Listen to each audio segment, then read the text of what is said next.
Good afternoon, everyone. Please take your seats. We'll get started in 1 minute.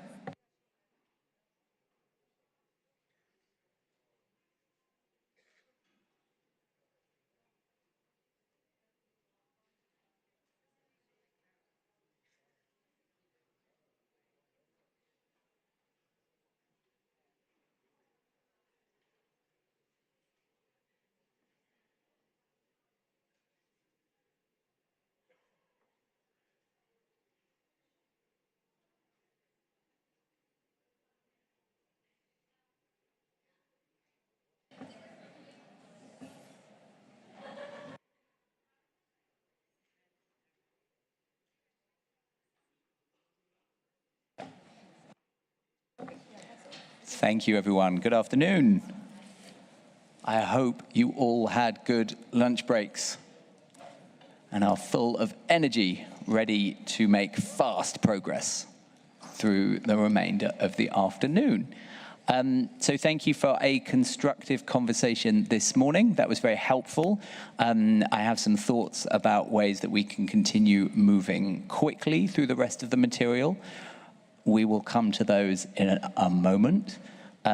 First, I asked over lunch for a small group of teams to meet to discuss a potential resolution to the text in paragraph 3. I wonder if there's a party who's willing to give me a report on how that conversation went. Australia, you have the floor. Thank you, Australia. Thank you, Co-Chair. We met as you requested over lunch and discussed the paragraph 3 in the first cluster on convergence of issues. It became very clear that we weren't converged. I don't know if that's a word actually. It did not belong in convergence of issues at this time. And so the majority of parties in that small group agreed to the deletion of paragraph 3, noting that it could be brought up for discussion under paragraph 18 if parties so desired, but we did not have consensus on this, Chair. Apologies.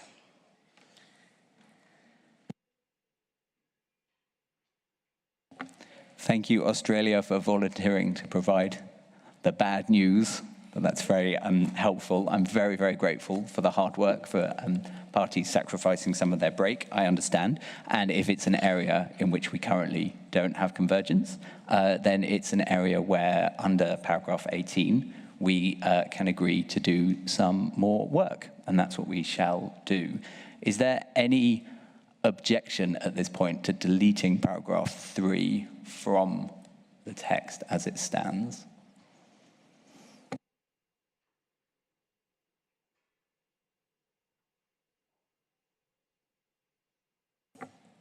Thank you very much.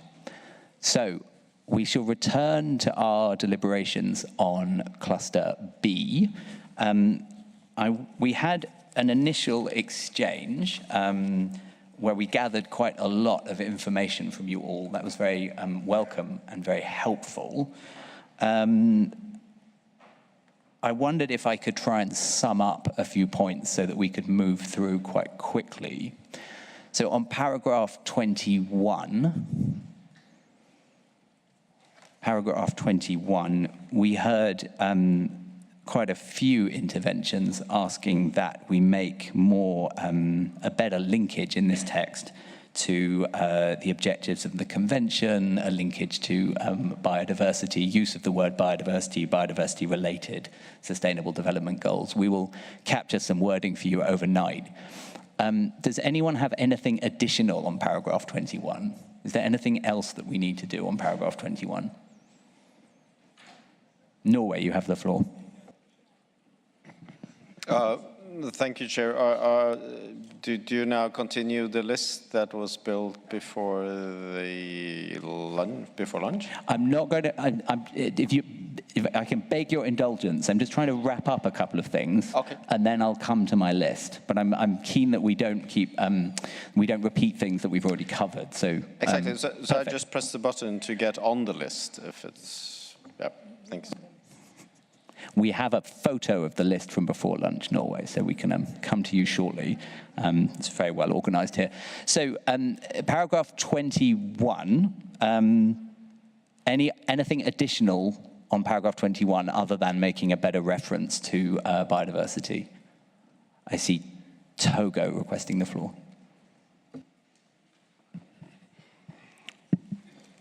Oui, merci, Monsieur le Président. Le Togo prend note des commentaires qui ont été faits sur ce paragraphe 21. Et effectivement, nous ne devons pas perdre de vue que le cadre mondial, la section D du cadre mondial pour la biodiversité, fait le lien avec les objectifs de développement durable. Mais prioritairement, l'agenda que nous avons d'ici 2030 doit porter sur le cadre mondial, bien éventuellement en faisant le lien avec les objectifs de développement durable, on pourra aussi établir ce lien. Mais on doit parler d'abord des objectifs de la Convention et du cadre mondial pour la biodiversité. Et éventuellement faire un clin d'œil au cadre mondial. Nous allons revenir avec une proposition de paragraphe 21. Merci. Thank you, Togo. That's very helpful. So I'm looking for people to take the floor just briefly on paragraph 21. Thank you, Togo, for doing that. European Union, you have the floor. Thank you, Chair, and thank you for all your efforts.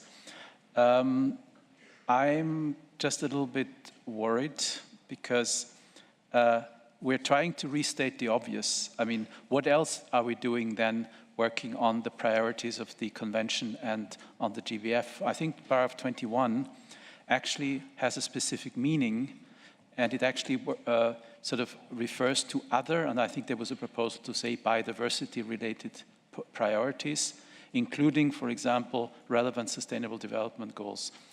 We would not see merit in spending time in reiterating in the context of this paragraph the three objectives of the convention or the GBF or what not. I think that is already framed in the introductory part of this text, where you actually have explained to us that what we're doing here is framed by the framework, the convention, and decision 15.9. So I think I would really, in order to move forward, we should refrain from continuously trying to bring in everything which is part of our natural framework. We don't need to repeat that. It's obvious. And I think the meaning of paragraph 21, when we actually say biodiversity-related priorities and relevant sustainable development goals, really make the necessary sort of links. And I think it really is others, not the ones that really closely guide our work. Thank you. Thank you, European Union. Next, I have Uganda. Thank you, Coach. I think the EU makes our doubts ease because we were worried about the other related priorities. But with the insertion of the word other biodiversity-related priorities, that makes it better. However, we are not very sure with the including the relevant sustainable development goals. Because we can have goals like water, which could actually get a relationship with the biodiversity. And so a party or a recipient of the fund could actually spend on a very unrelated goal, but actually relate it in their proposal.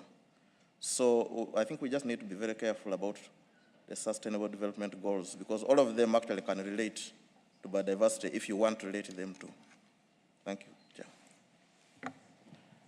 Thank you, Uganda. Nature does, after all, underpin everything. That's very helpful.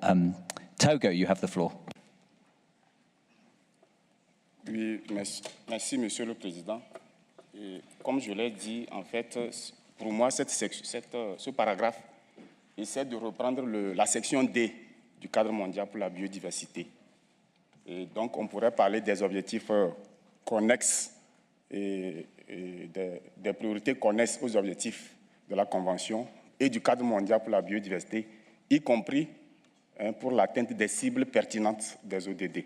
Maintenant, ces cibles pertinentes, ça dépendra des situations. On n'est pas obligé de citer ces cibles pertinentes, mais tout dépendra éventuellement des situations et des priorités de chaque pays. Merci, Monsieur le Président. Thank you, Togo. I'll move on from this. This is helpful. This is a helpful exchange. We've got lots to capture. I'll move on after Algeria.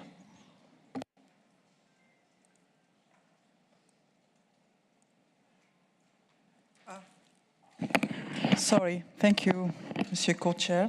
So regarding the point 21, so we think, yeah, we support of course, the African position on the comments made in the morning session, and we think that a further discussion is needed because we don't understand what are the other related priorities. So this is for us, it is not clear. And also, when we say relevant SDGs, what is that means? What are the SDGs and how we will prioritize all those SDGs? So for us, it's not clear, and it should be, the funding should be directed toward the context we are discussing it. So while we are adding other elements that we think that are not relevant to what we are discussing, and it's not a common for us. We think it's not. It cannot include it as an element on which we have a potential convergence. Thank you, Monsieur Co-Chair. Thank you very much, Algeria. Egypt, you'd like to speak on paragraph 21? Yes, indeed. Let me just look at it differently. Whenever we talk about other priorities, we mean biodiversity-related conventions, because all of them, and all what we want from them is just to have an umbrella of the global biodiversity framework.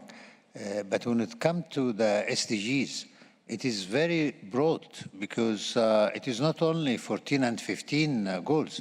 It could be 1 and 2, 3. I mean, if you count them, more than half of the SDGs are actually related to biodiversity. But biodiversity-related conventions are very, very specific in some way or another, and we hope that coming Montreal KBJ Global Biodiversity Framework can be used as an umbrella for all of this. So we could put all of the priorities together. Thank you. Thank you, Egypt. So we shall capture all of your helpful comments in a revised paragraph. Paragraph 23, there was an exchange about the chapeau of the paragraph, which is currently quite open. I think it's currently quite, it doesn't seem to direct us in any particular way.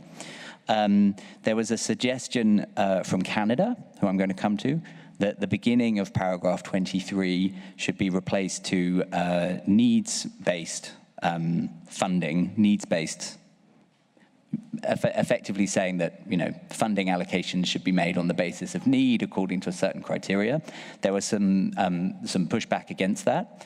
So my suggestion to move us forward would be that we keep 23, the chapeau, as it stands, and we have a question for further consideration whether all funding should be allocated on the basis of need. Canada, in the first instance, could you accept that proposal? Yes, I think we could accept that as a way for going forwards right now. Thank you. Thank you, Canada. Egypt, you have the floor. I agree with you, Mr. Chair, that we should focus on the needs and the assessment. Because once you identify needs, you need to assess them, otherwise it could be whatever.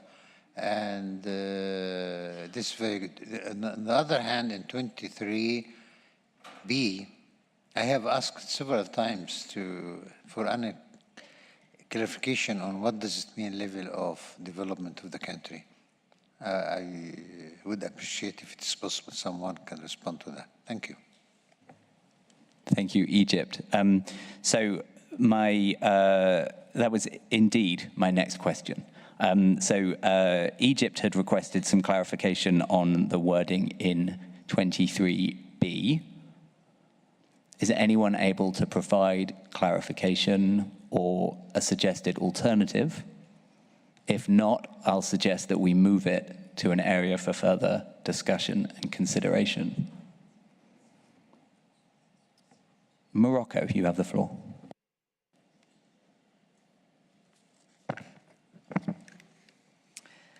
Oui, merci, Monsieur le Président. Je voudrais juste savoir dans quel cadre vous allez déterminer ces facteurs. Est-ce qu'il y aura une étude qui va se faire pour évaluer, comme a dit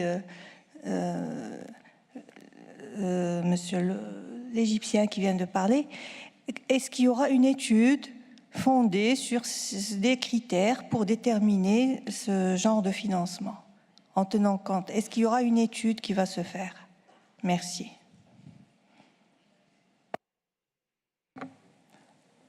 Thank you, Morocco. I mean, I think that's the question that our Egyptian colleague is asking. I think there are several ways currently according to which the level of development can be considered or assessed. I think that the discussion at hand is whether we're ready to agree that that is a factor that should be taken into account when needs-based allocations of funding from the fund are being made. India, you have the floor. Thank you, Chair. I just want to give a quick response on this, on the issue in para 23. Before that, I just want to mention that in para 22, if you could add funding should be allocated in a fair, equitable, transparent and accountable manner. That is one suggestion. And in para 23, would like to support what Egypt has said and the clarification on the level of development. As also would like to support the intervention made by Brazil earlier before lunch, wherein we would like to have the reference of and the development of nature-based economy in 23F. That could be removed. And we also would like to do away with the point number 23G, the ability of the project to absorb the level relevant funding. That needs to be deleted. These are a few suggestions. Thank you, Chair. So thank you, India. That's helpful. So on 23B, I'm going to suggest that we move that to the areas for further consideration. I don't think we converge on that.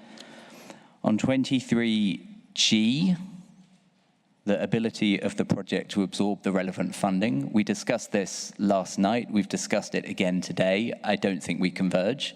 So I'm going to move that to areas for further consideration. And then on 23F, I'm going to suggest whether the development of nature-based economy should be a relevant factor for allocating funds. I suggest we move the second part of 23F to the areas for further consideration. So that's 23B, the second part of 23F, and 23G. Norway, you have the floor. Thank you. I was just nervous, Chair, that you had forgotten about the list you built before lunch. That's why I'm taking the floor.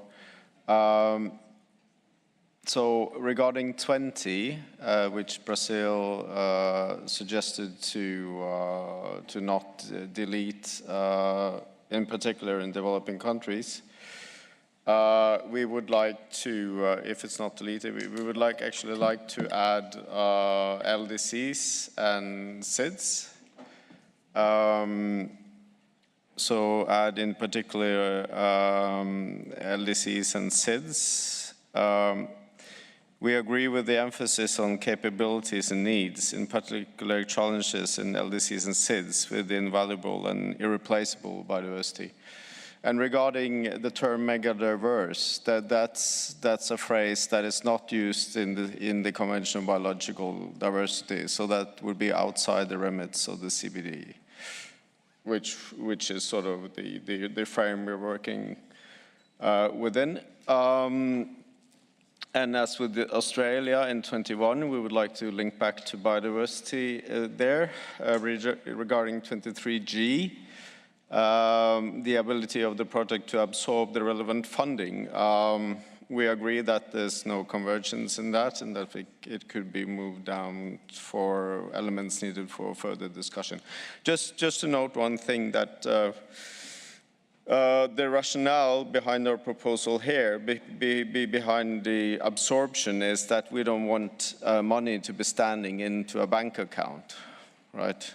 That's the simple rationale behind that. We want the money to be spent on concrete projects as soon as possible. I think there are some exceptions to that, and that was pointed out by the IIFB, amongst others, right? So self-determination. So the mechanism should not kind of decide what the indigenous peoples and local communities should spend the money for in terms of direct access. Thank you. Thank you, Norway, very much. So we will come to paragraph 20, I promise. For now, let's just finish. I think we're very close to ending 23. Algeria, you have the floor. Thank you, Monsieur Co-Chair. So regarding the point 23, F, we think that the concept also is not well defined or understood and could be deleted as suggested by others or moved for further discussion. Thank you.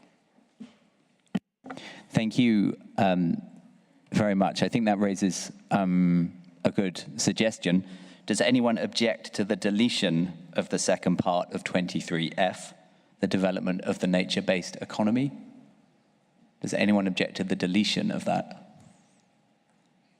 Good, then we can delete that. Chile, you have the floor. Oh, no, okay, thank you. So let's move to paragraph 20, where we had a suggestion to remove the wording at the end of the paragraph, in particular in developing countries, and we've just had a suggestion from Norway to include a reference to LDCs and SIDS. I don't think now is a good time to get into this discussion. I think we want to keep moving. It's important for all of us. We all feel very strongly about this wording and the objective of this convention. But I'm going to try and find a way that enables us to just move forward, because I don't think now is a particularly useful time to be having the conversation. Your job is to tell me if I'm wrong, but a possible wording suggestion could be the following. Funding should be directed towards activities that support the conservation and sustainable use of biodiversity and the implementation of NBSAPs. And then in areas for further consideration, we say exactly the same, but whether funding should be directed towards activities that support the conservation and sustainable use of biodiversity and the implementation of NBSAPs, in particular in developing countries, LDCs, and SIDS. I welcome reactions to what I genuinely hope is a objective way of trying to move us forward. Brazil, you have the floor. Thank you, Chair, and thank you for proposal, but I'm not sure I quite understood the comment by my colleague from Norway. He mentioned mega-diverse countries. There was never a proposal to add mega-diverse countries in this paragraph. I just mentioned mega-diverse countries earlier to flag that if we wanted to get into detail, we could, and we firmly believe that mega-diverse countries should be receive priorities for the reasons already stated many times, that they harbor most of the world's biodiversity, they have to bear the burden, most of the burden of conservation and sustainably using biodiversity and fulfilling the targets of GBF, because biodiversity is unevenly distributed, and we have said that many times. But we do not want to get into this kind of discussion right now, just as you flagged out, and we are in the same understanding. That's why, said in particular in developing countries, the most general and formulation in this regard. And I saw no opposition. No, it's not true. I heard some opposition, but it's still, we think this is fair.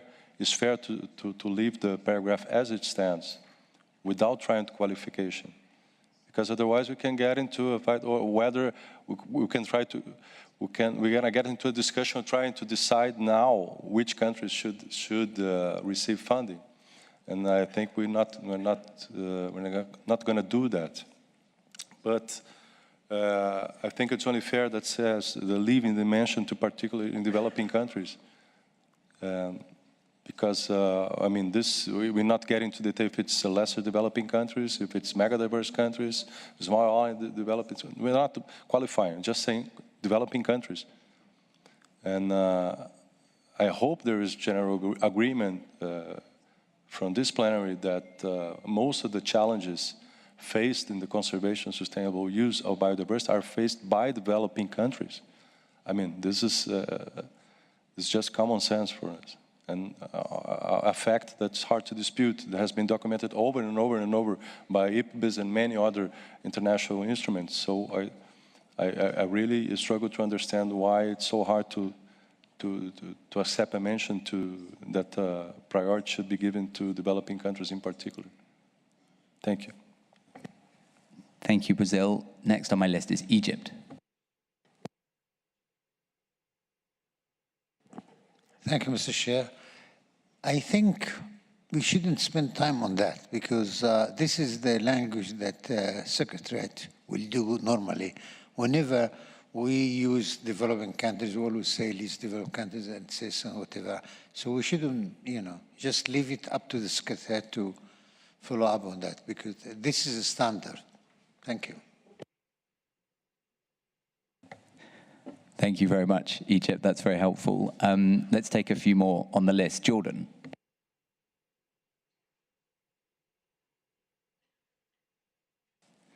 شكرا سيد الرئيس. ربما ندعم هنا ما تفضل فيه زميلنا من البرازيل ومن مصر. نحن نشدد هنا في عملية دعم الدول النامية في آلية التنفيذ، وربما أكبر التحديات التي تواجهها الدول النامية هي العوائق المالية أو توفر الموارد المالية في وقتها.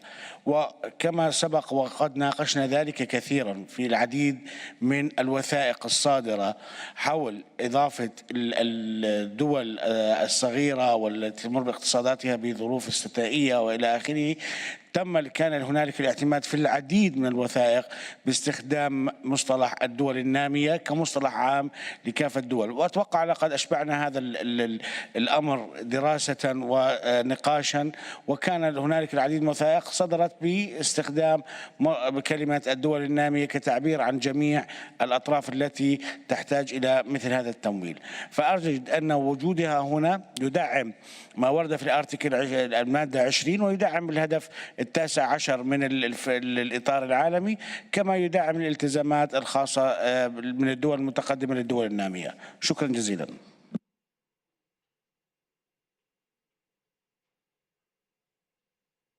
Thank you, Jordan. I have a long list. I want to ask a different question.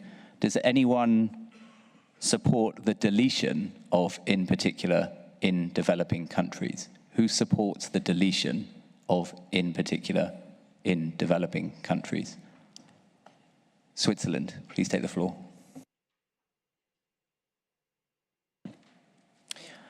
Thank you. Thank you very much. Yes, so we would support to delete this final part of paragraph 20 and to end after action plans. Is this correct, how I understood your proposal? Okay, so because for us, I think on the first part we all agree, and it seems that we don't have agreement on this specification in particular in developing countries.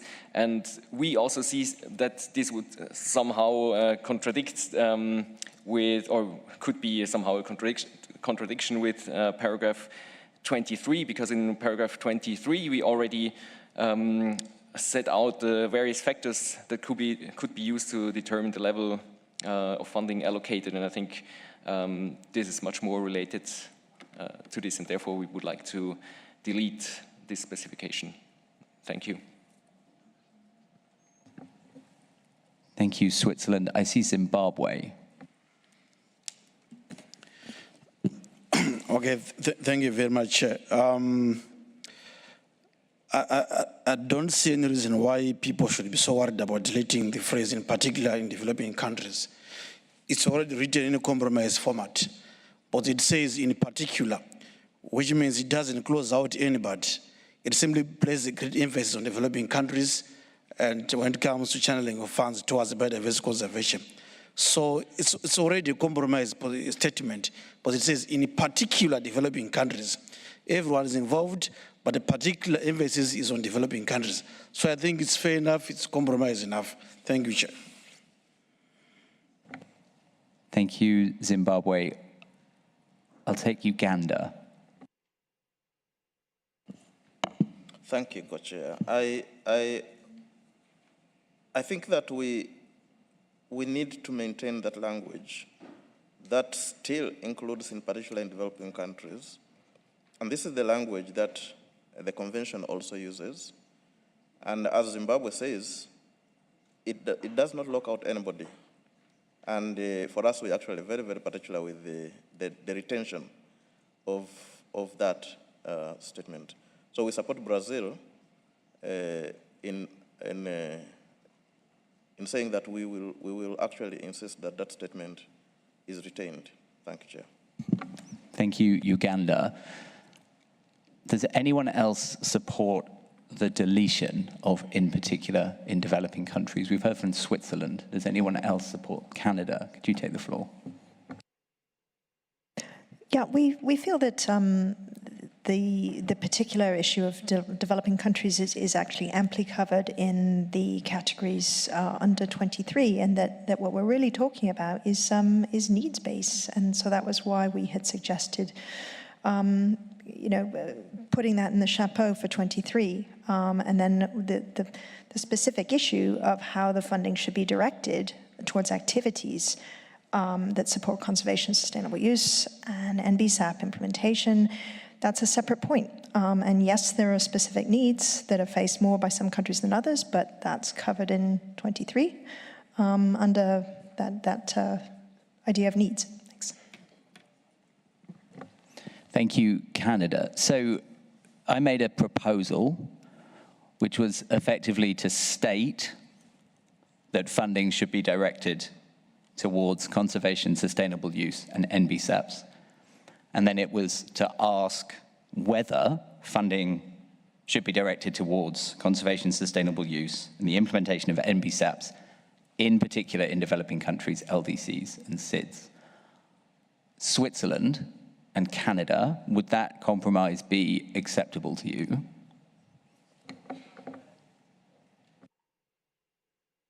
Switzerland is nodding, is that correct?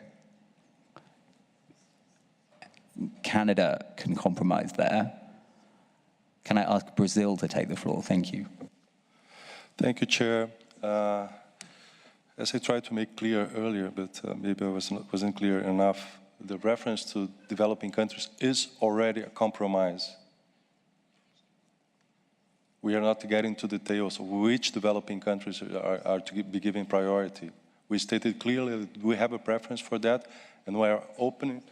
We are abandoning we are not insisting that our particular preference would be mega-diverse countries in favor of leaving a more general formulation. This is already a compromise.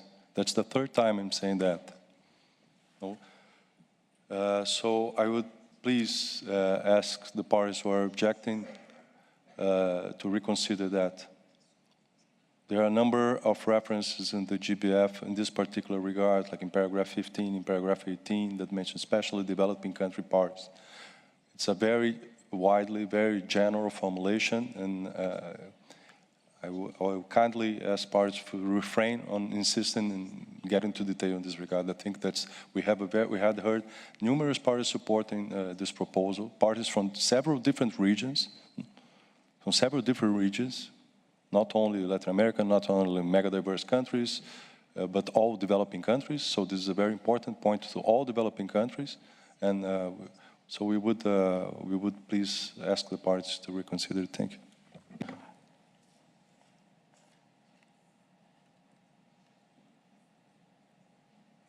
Thank you, Brazil. Canada or Switzerland, are you able to reconsider?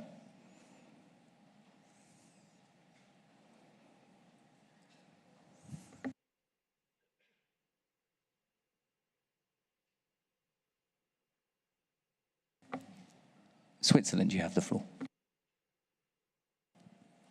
Thank you very much.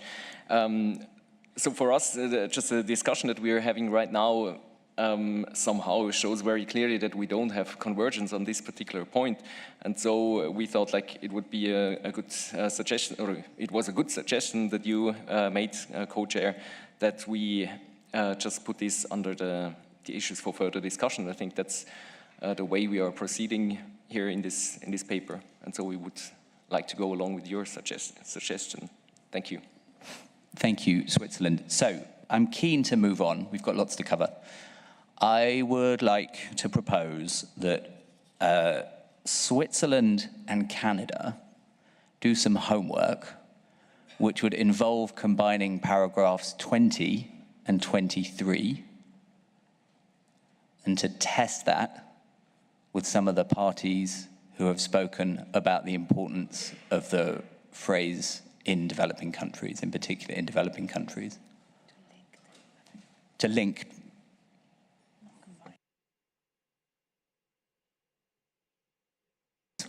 Thank you.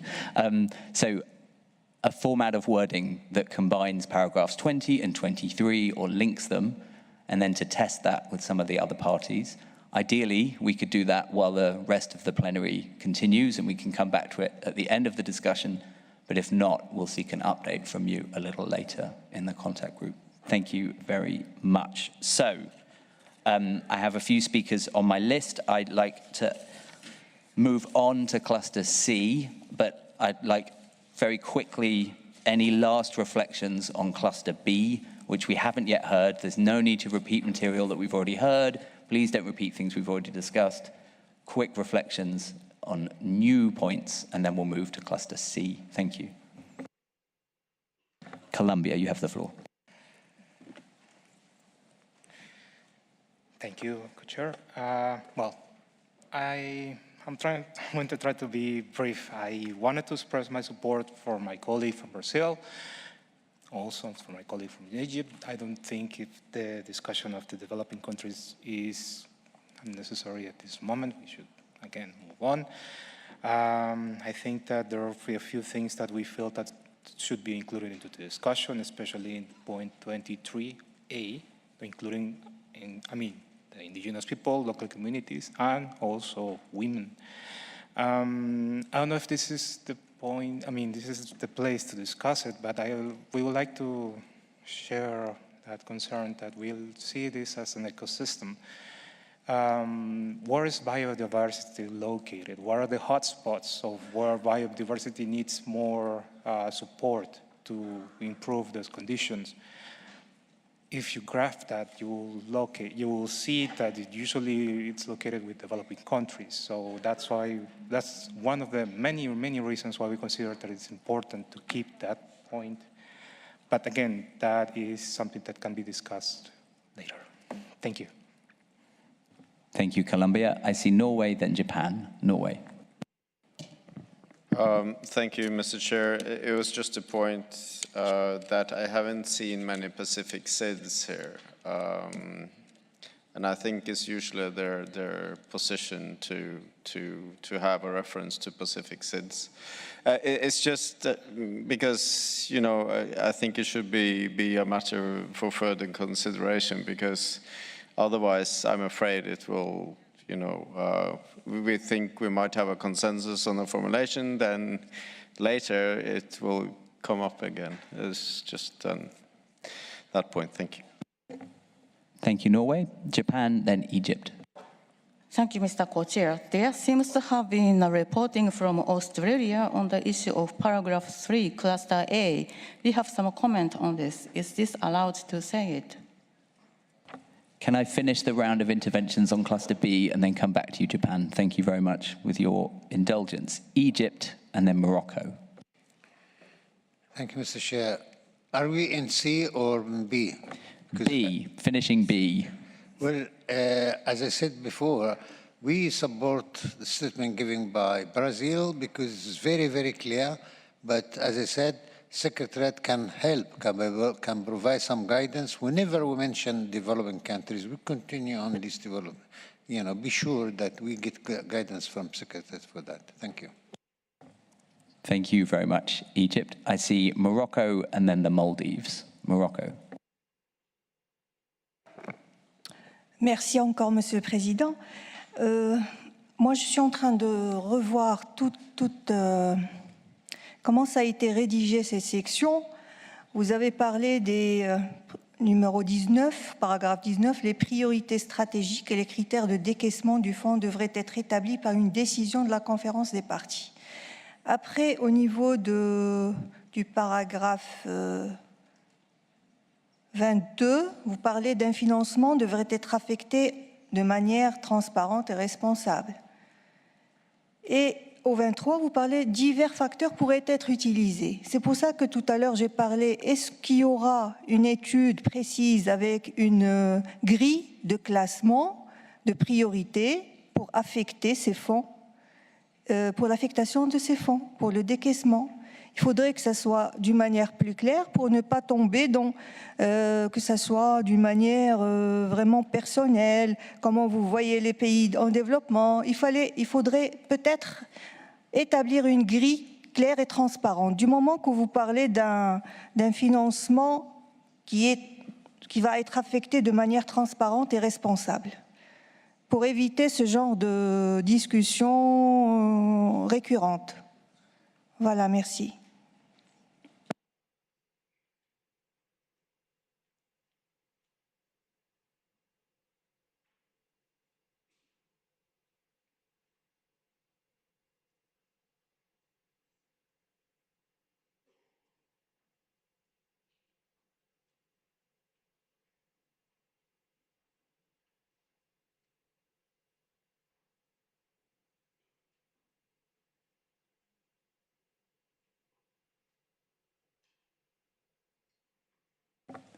Thank you, Morocco. My colleague from the Secretariat is going to address us.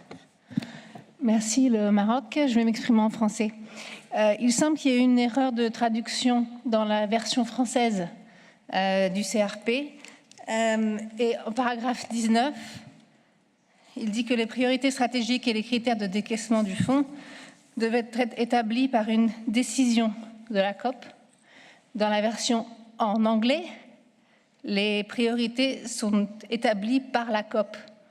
Donc, les priorités ne vont pas être décidées une fois pour toutes. C'est plutôt quelque chose d'agile qui va être répété et décidé à chaque COP. Je ne sais pas si ça éclaire votre réflexion.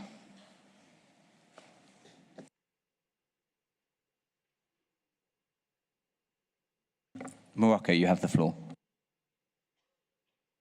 Alors l'autre partie, c'est de devoir avoir des critères très clairs de priorité pour le décaissement. Voilà ce que je veux dire. C'est-à-dire, pas quelques facteurs pourraient être étudiés. Il faut que ça soit très clair comme facteur et quel degré de priorité va être donné à chaque facteur. D'accord? Merci. Thank you, Morocco. Maldives and then Colombia. Thank you, Coach. I was refraining myself from taking the floor as not to repeat what's been said, but as a states country, I take the floor to support what Brazil said and also what other countries said along with Norway. Thank you, sir. Thank you very much, Moldy. So Colombia and then Mauritius. Ours is a small suggestion, a small request to adding something to the point 22. Yes, funding should be allocated in a transparent and accountable manner, and also take into account the gender responsiveness of whatever is going to be executed with those funds. Thank you. Thank you, Colombia, Mauritius, and Cuba. Thank you, Co-Chair. My contribution is also with regard to the statement made in respect to small island states and developing countries. But if you go along the articles of the conventions, this has already been stated there. If you look at Article 20, paragraph 6, which says developing countries, in particular small island states. So the definitions of developing countries has already been spelled out within the convention text. So I think if we align ourselves to what the convention text says, I don't think there should be confusion or something like that. Thank you. Thank you very much. So 2 last interventions on B, Cuba and Togo. Cuba, you have the floor. Muchas gracias, señor copresidente. Cuba, como pequeño estado insular, aunque no fue convocado porque convocaron específicamente a los pequeños estados insulares del Pacífico, queremos expresar que nos sentimos parte de los países en desarrollo y por lo tanto nos sentimos incluidos con la propuesta de Brasil y la apoyamos. Thank you, Cuba. And then last on the list is Togo. Merci, Monsieur le Président. Nous voudrions que le secrétariat nous reprenne la formulation exacte de la traduction au paragraphe 19. Et puis, nous soutenons la position du Brésil. Et comme aussi l'Égypte l'a dit, le secrétariat devrait nous aider. Et quand nous voyons le cadre mondial pour la biodiversité lui-même, à plusieurs niveaux, parle bien des pays en développement, particulièrement à la section 1, sur le mécanisme de mise en œuvre et d'appui et conditions propices. Donc je crois bien que la position du Brésil doit être acceptée par toutes les parties. Merci, Monsieur le Président. Thank you, Togo. Secretariat, can you repeat the precise translation of 19 in English? Was it paragraph 19? Yeah. Thank you. Yes, sorry. Donc, les priorités stratégiques et les critères de décaissement du fonds devraient être établis par la conférence des parties, mais pas nécessairement au travers d'une décision.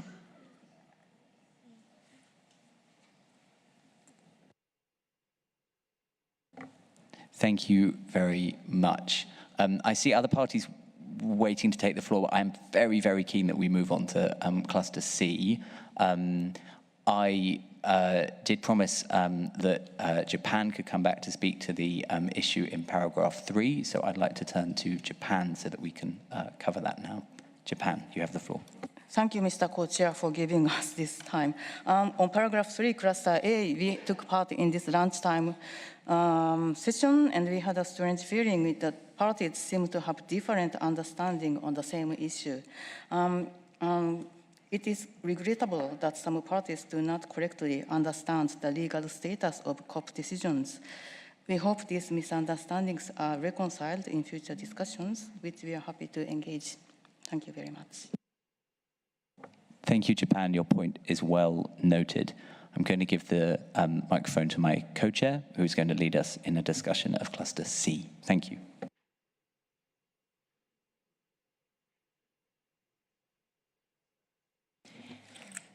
Thank you very much for all the contribution to Cluster B, but at some point we need to move on somehow. So we are moving on to Cluster C on non-monetary benefit sharing.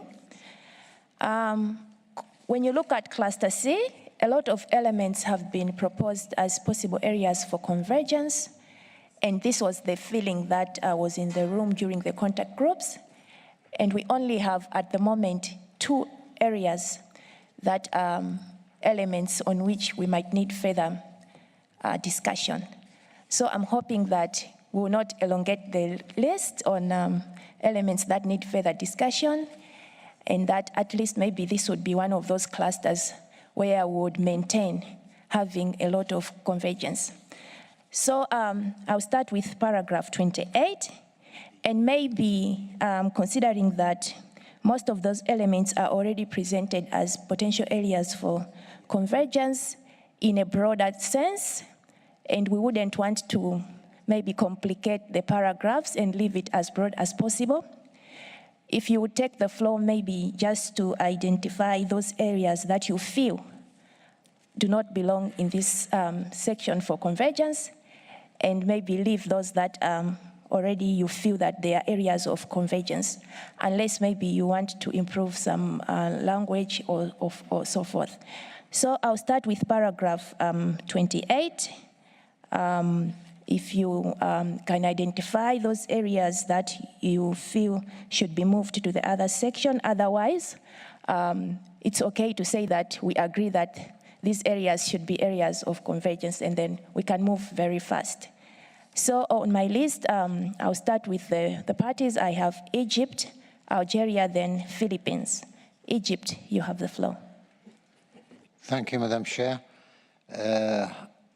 28C, the level of development of the country as it was before. So we suggest to, either delete it or it goes for further clarification or further discussion. 28C. Then for me, I think that we need to focus on 2 things, because we keep talking about needs, or capacities, whatever. Let us focus on only needs assessment.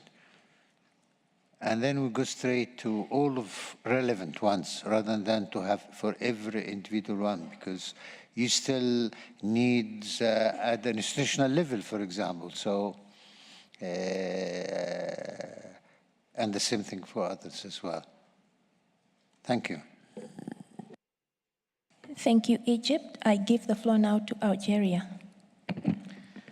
Thank you, Madam Co-Chair. So we changed how the intervention could be made, Madam Co-Chair. So we start with parties. I would like to talk on behalf of the region. I am allowed, or we keep this for No, later? you can intervene, but keep it to paragraph 28 for now. Yes, okay, of course. Yeah, thank you, Madam Co-Chair. So for 28, Africa position is, so I will give, if you allow me, Madam Co-Chair, short, quick comments, general comments on the cluster C. So I'm speaking on behalf of Africa.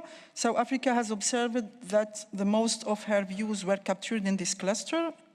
However, in addition, Africa maintained that minor modification should be maintained, and we will highlight this when it comes to the paragraph 29. Regarding the paragraph 28, so we agree, but for the 28B, we would like to see analysis added, as suggested yesterday.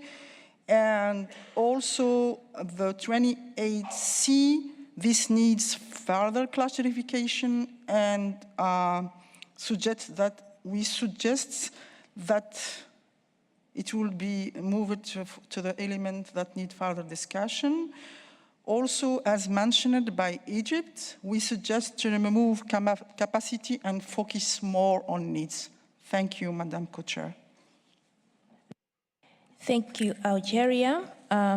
From the initial interventions from Egypt and Algeria, there's a proposal to remove C, and I think in the earlier discussion, there wasn't even any party that came up to provide clarification, so maybe this is one of those things that we can live without.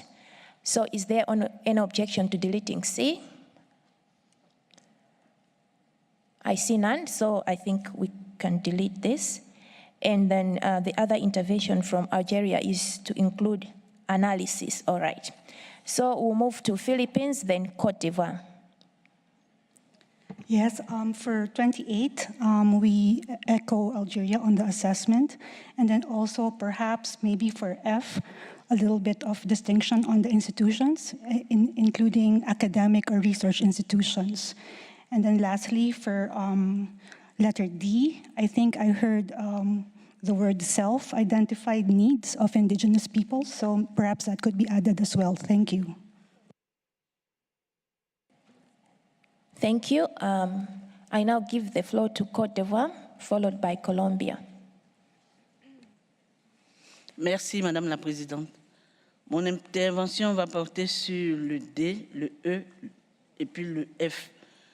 J'ai également un souci relativement à l'utilisation des capacités. Et je me suis demandé si on reprenait l'identification des besoins simplement ou si on doit forcément le lier aux capacités. Donc, j'ai besoin de comprendre. Une autre chose, c'est que quand je lis agence et institutions, on n'a pas dit de recherche, rien n'est précisé.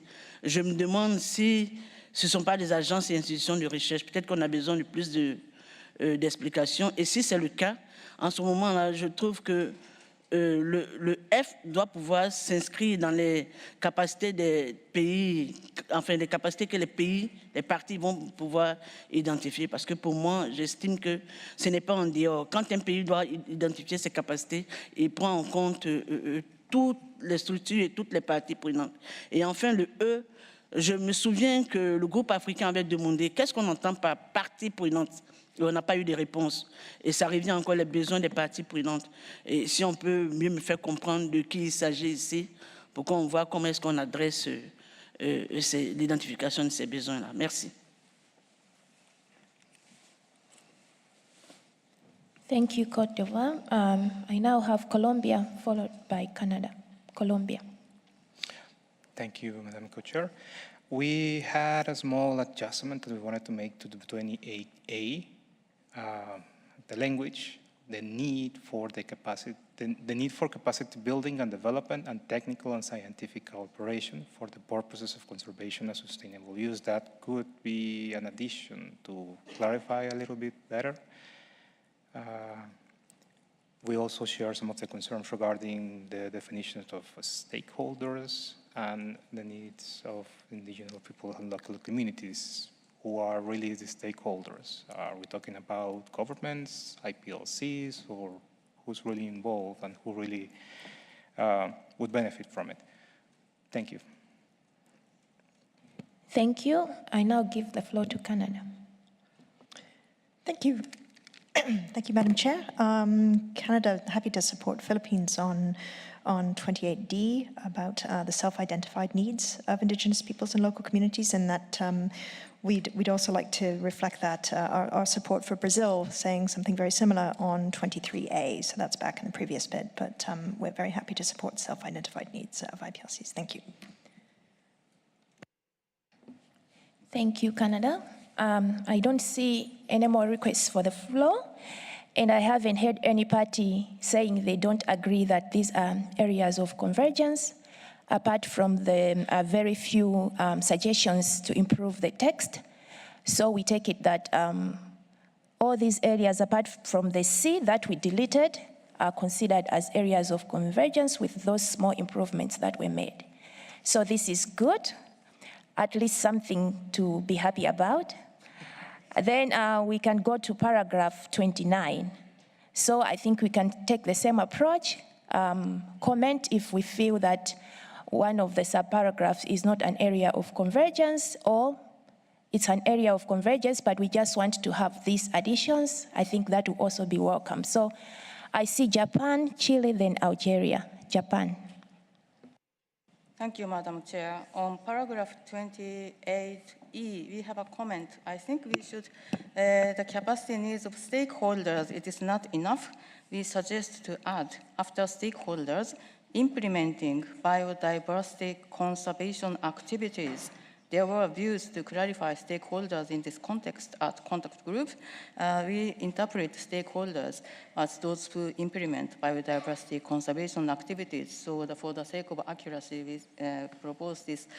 We suggest this addition. On paragraph 32, we propose on the line, the second line,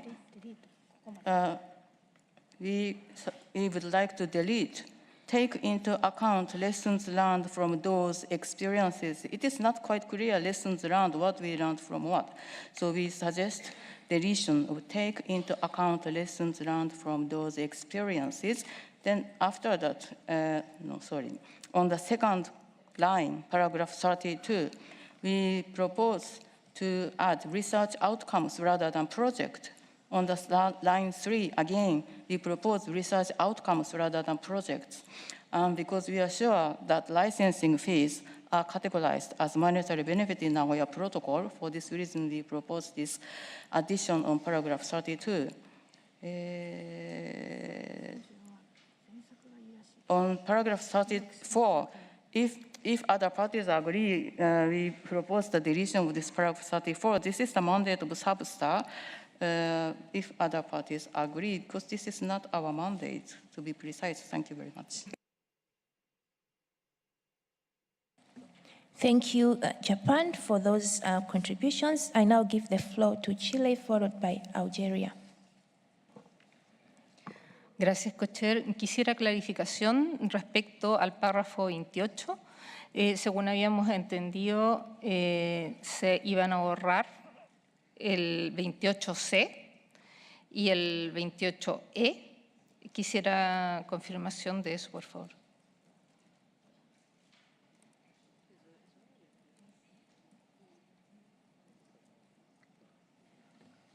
Okay, this is for paragraph 28, all right. So for paragraph 28, it's 28C. That was proposed for deletion and there was no objection. And you're happy with that? Okay, all right. For paragraph E, I think there was just an addition to qualify the institutions, to say including academic and research institutions, but it wasn't proposed for deletion. No, that's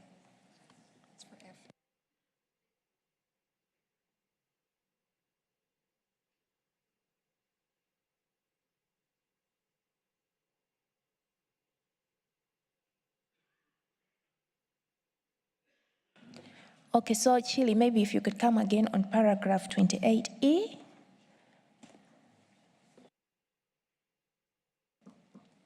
In 28E, I just want to know what happened at the end, because it was quite confusing. I don't know if this was considered like for further discussion or will be deleted.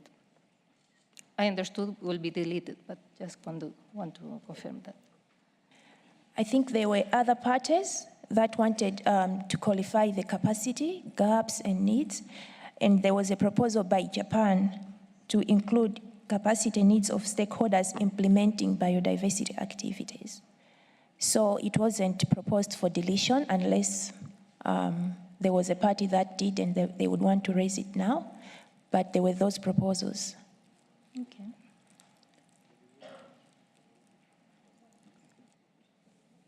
All right, so with that, okay, on paragraph 28, Brazil. Yes, thank you, Chair. We do have comments on other paragraphs, but I understand we're talking specifically about Japan's proposal. Is that right? Or do you want me to make all comments on I have in this section? We had moved from paragraph 28. Okay. And I think Japan had also made an addition on paragraph 28E to include stakeholders implementing biodiversity activities. And we did not hear any objections. Yes, so my point is we prefer to retain the original language. Thank you.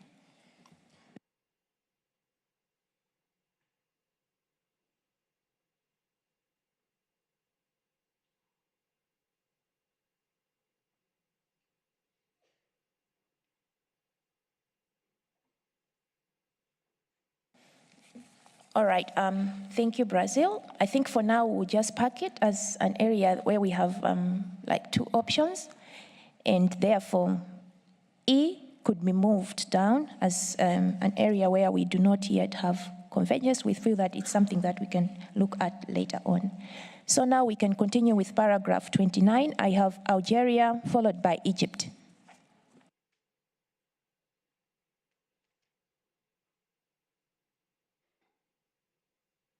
Algeria? Mike? Okay. Okay, thank you. So regarding the 29 para, so 29C, we agree, but for the 29C, we suggest, Africa suggests that this should be removed for further discussion and require more clarification on what does it mean achieving equity in research and relationship. For us, it's not clear. And for 29D, so delivering national capacity building and development, so please maintain the minor modification we made. And that's it for 29. Thank you. Sorry, Algeria, could you come on the modification you want to be reflected on D? So that we can capture it. Microphone to Algeria, please. Okay, so the minor modification was to add always technology transfer and technology development. So development is missing. On the 29D, add capacity building and development, and also technology transfer, add development. So those are what Africa would like to maintain as language for 29 para. Thank you. Okay, that's clear. I now have said regarding C, achieving equity in research relationship. I have raised this issue last night, and I'm still raising it because it doesn't mean anything to me. It is impossible to achieve equity in research. I mean, you know, what kind of equity in research relationship? It needs either clarification or market for further discussion to save time. Thank you. Thank you, Egypt. I now give the floor to Switzerland, followed by UK. Switzerland. Thank you, Co-Chair. So in paragraph 9 for us, it's not really clear what is meant by this platform or facility for capacity development, that it is expressed that there is a need, and I also do not recall that there was an agreement on this issue. However, we agree that there should be some ways or like approaches or strategies to further facilitate capacity development and so on. And so maybe this wording could be amended that it would read, there is a need for a strategy or other approaches to facilitate capacity development and so on. And this is also linked to paragraph 35, which also speaks about this platform or facility, and therefore we also should have a reformulation there, because here we would like to explore which possibilities exist to use existing strategies and approaches for capacity development, technology transfer, and technical and scientific cooperation in the context of DSI. So these both elements go together. I think like this would make sense for us. Thank you very much. Thank you, Switzerland. That is well noted. I now give the floor to UK, followed by Côte d'Ivoire.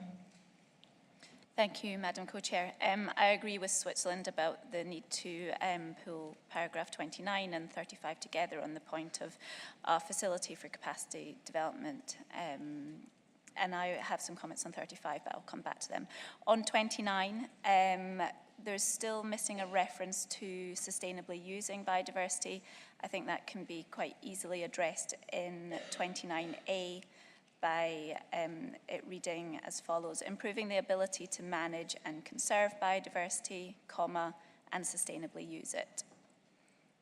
Thank you, Co-Chair. Thank you, UK. I now give the floor to Côte d'Ivoire, followed by Australia. Merci, Madame la Présidente. Je voudrais soutenir la proposition de l'Algérie et également celle de l'Égypte, mais relativement aux questions D et E. J'estime que le E est inclus dans le D. Quand on ajoute au D en matière de développement et de renforcement des capacités. Et le E s'est mis renforcer et développer à la fois les capacités, l'infrastructure individuelle et institutionnelle. J'estime que le E est inclus dans le D. On reprend encore les renforcements et le développement de capacités. C'est juste ça que je voulais relever. Merci. Thank you. I now give the floor to Australia, followed by EU. Thank you, Madam Chair. We would also agree with the insertion on the chapeau that Switzerland proposed. And we'd also like to, I think the proposal from the UK is a good one. However, I recall last night that I had made the intervention to say that biodiversity and sustainable use needs to be in the chapeau here because it applies to all of the things, which may make A redundant.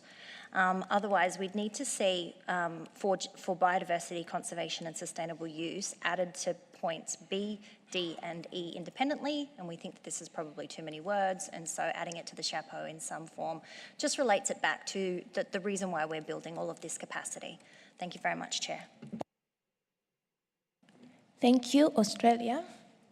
I give the floor to EU, followed by Norway, then Uganda, then we'll take stock of all the comments we have received.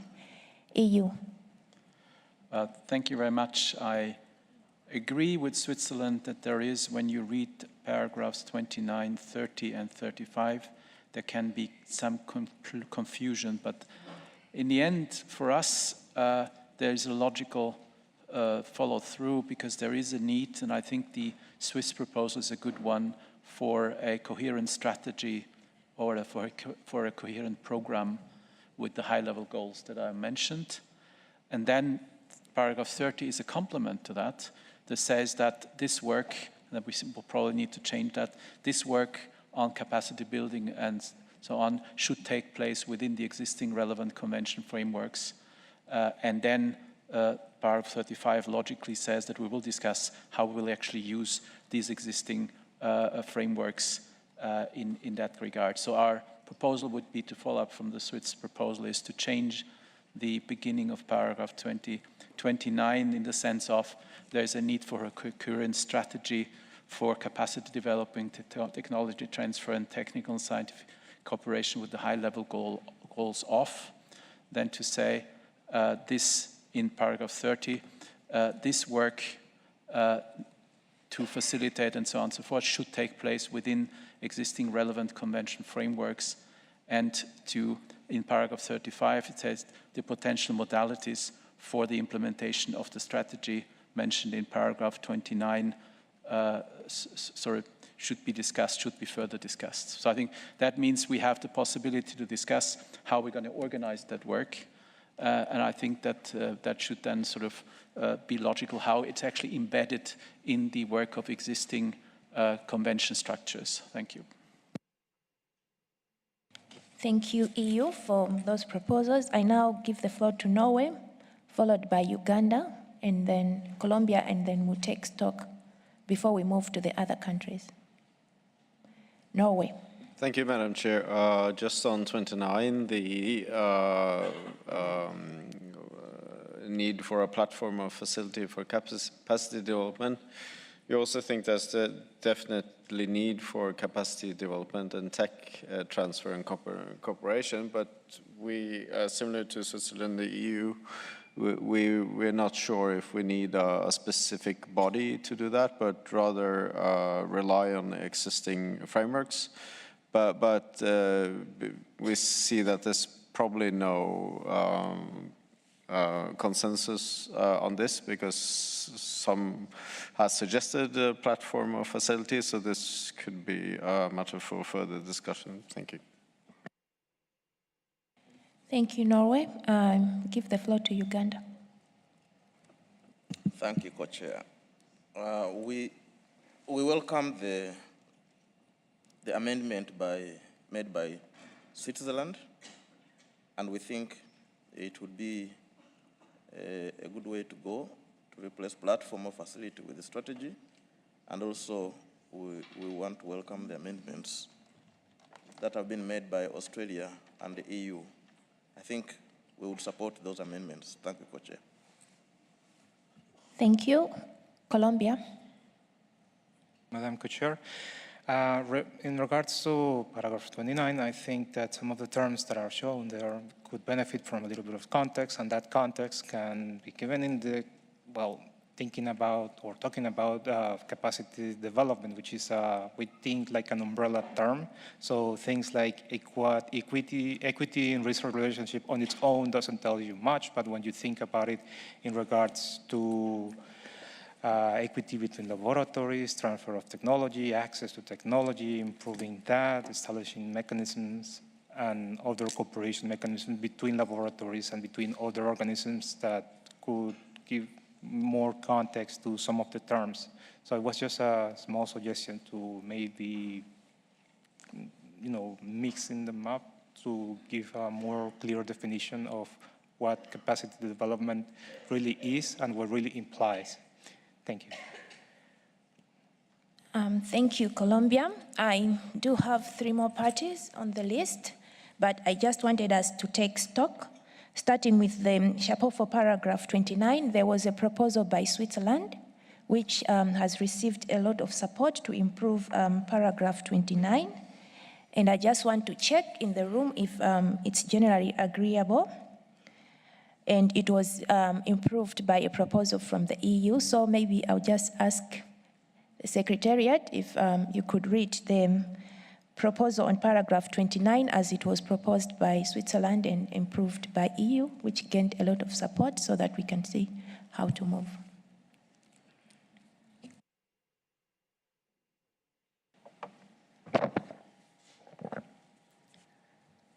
Thank you very much, Chair. So the proposal for paragraph 29, as made initially by Switzerland, would change the reference to platform or facility.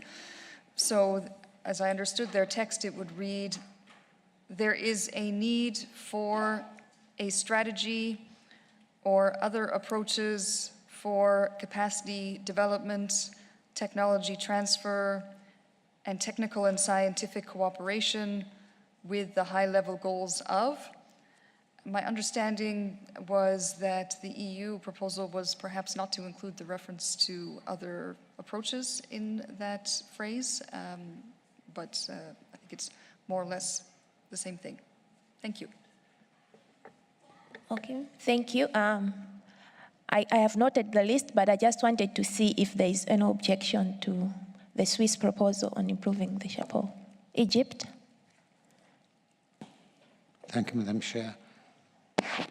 I just consulted with my colleague from Jordan, and he reminded me that we have very specific strategy for capacity building and development at CAP 15/8.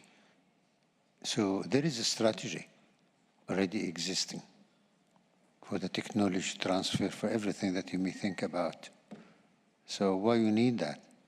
Either you implement the strategy in 15/8, or you go to the original statement about the platform. We need the platform, there is no doubt about it. So the platform is a part of the strategy. Maybe the Secretariat can help us on that, 15/8. Okay, thank you, Egypt. My understanding from the room was that whatever we decide to do in paragraph 29, whether it will be an approach or a strategy, would then be complemented by existing frameworks as is now stated in paragraph 30. So paragraph 30 already recognizes that there are some existing frameworks under the convention, including decision 15/8. that is looking at capacity building and so forth, and that whatever we develop or propose should be implemented within the existing framework, just like you have rightly said. So to go back on the initial question, with this understanding then would you still, okay. Yeah, I see nodding. I have Brazil. You want to comment on the same? All right, Brazil. Thank you, Chair. We'd just like to support the comment made by Egypt. I think we don't need actually a strategy. We already have a strategy. We try to find out where exactly this proposal came from. I understand that some of the discussions in the informal consultations you had mentioned the importance, the need for platforms in general, not on a platform. And I think this should be the focus. Why I mention this? Because I'm going to make a comment on paragraph 30, because I think that they are connected, that has been mentioned before. From our point of view, the goal should be on the implementation of the relevant obligations on technical and scientific cooperation and technology transfer of the Convention and the Nagoya Protocol. This should be our focus, not whether the work to facilitate capacity building should take place within the existing relevant conventions. I mean, we can have this work within the existing frameworks. We can create new frameworks. There's additional work that can be done outside those frameworks that would be mutually supportive. So we would favor a more retaining the platform element rather than strategy, and maybe even replacing the platforms, saying that we are not highlighting just one possibility. And we would like to propose text on paragraph 30 to make clear that our understanding in this regard, which is, if you allow me, I could read the text proposed for paragraph 30. And hopefully these two together would make sense for all parties. Can I read the text for paragraph 30? That would read, the work to facilitate capacity building and development and technology transfer on digital sequence information on genetic resources should contribute to the implementation of the relevant obligations on technical and scientific cooperation and technology transfer. Articles, and then you open Articles 16 and 18 of CBD and Articles 22 and 23 of the Nagoya Protocol. And the rest would follow, read the same, including Decision 15/8 and so on. So I'll read it again.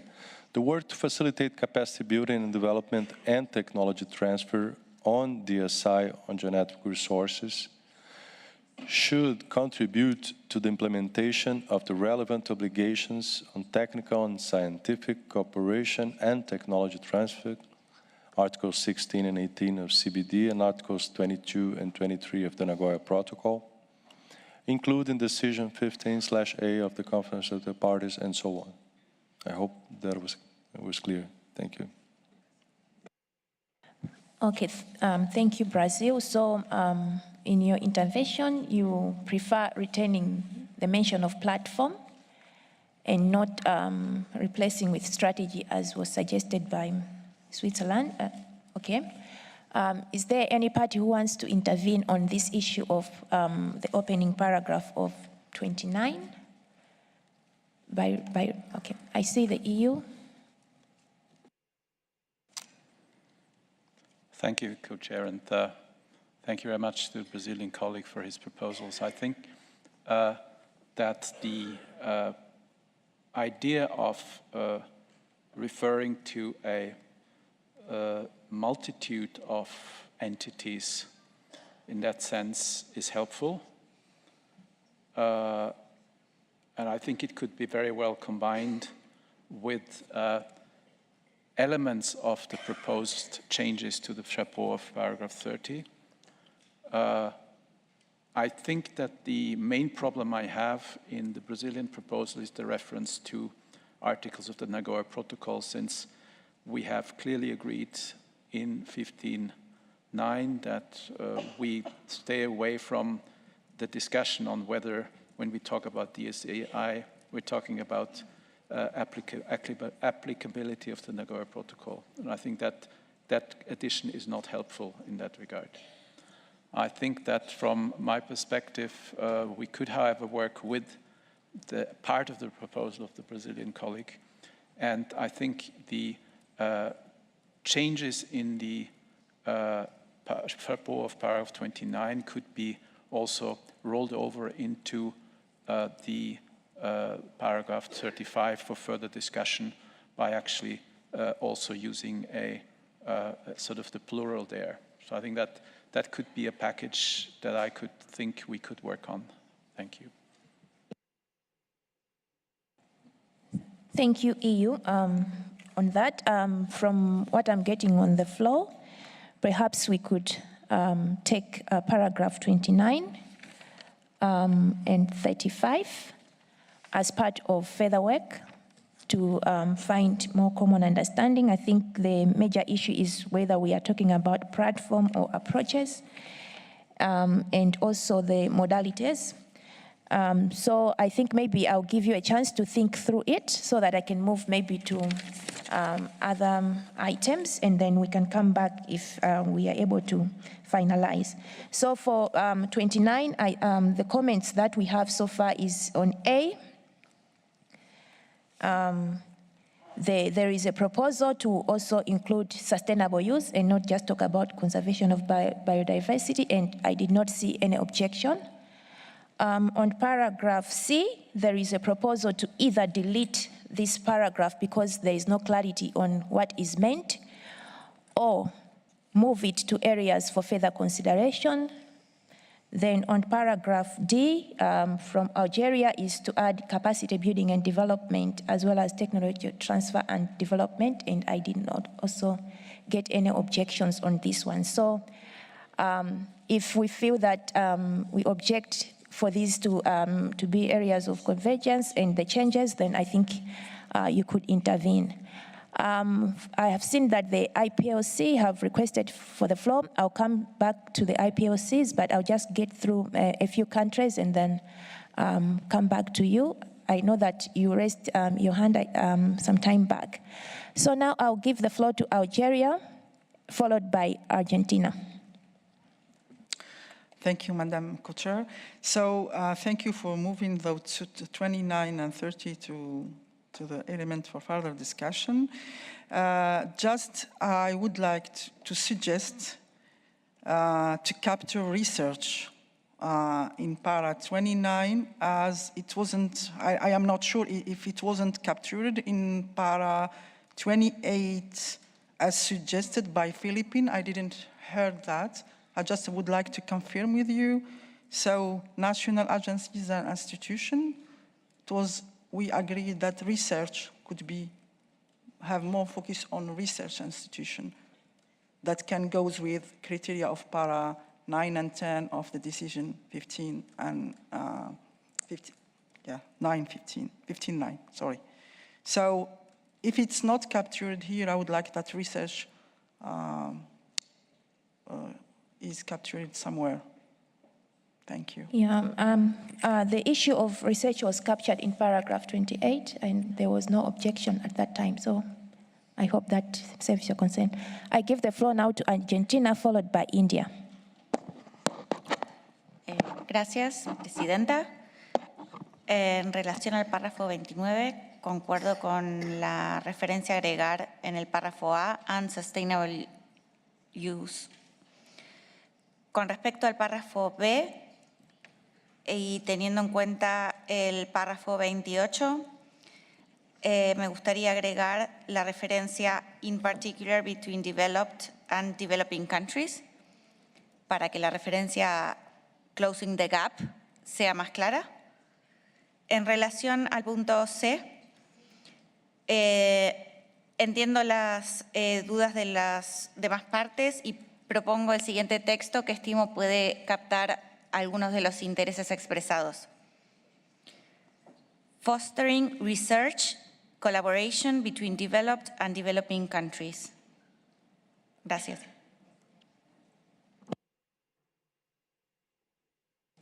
Sorry, Argentina, could you repeat your last proposal for C? Mike to Argentina. Fostering research collaboration between developed and developing countries. Okay, so the proposal is to replace C with this new text. Okay. Since there is no consensus on what achieving equity means. All right. Okay. Thank you. Thank you, Argentina. I now give the floor to India, then Colombia. Thank you, Madam Co-Chair. Now I would like to add a point. Yesterday, I have given this point. Either it can be part of B or it can be separate also. Creation and development of national database on DSI in the long term. So that India proposed in the last contact group meeting, and for 29 at the end, I'm suggesting this thing: the capacity building initiatives to be adapted and tailored to the needs of each country, taking into the account the needs of the parties as well as IPLCs.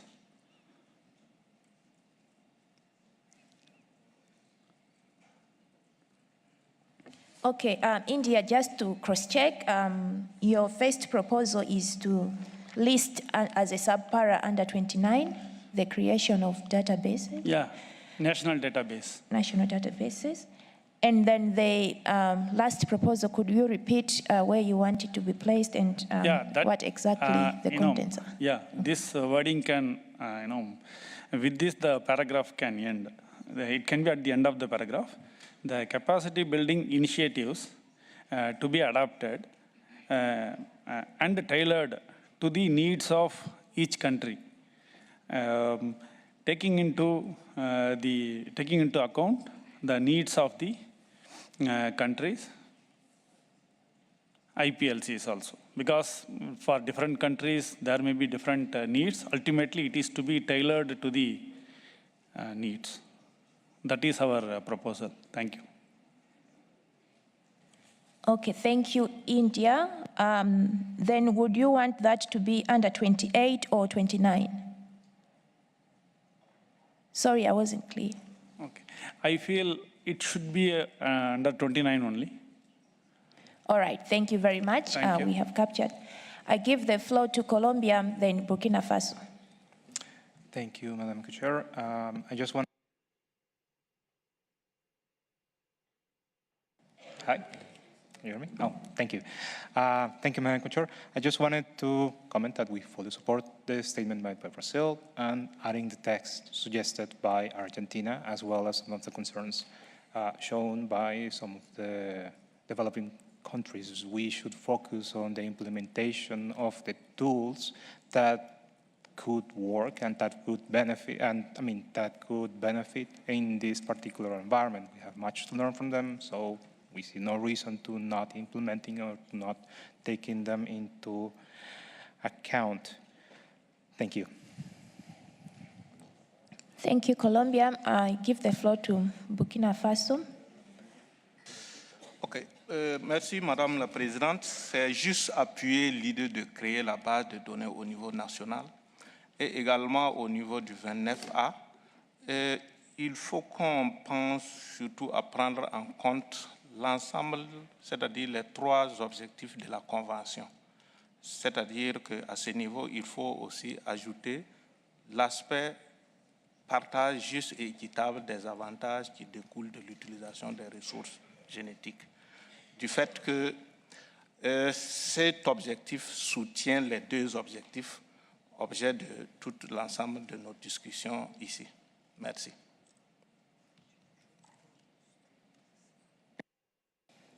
Thank you, Burkina Faso.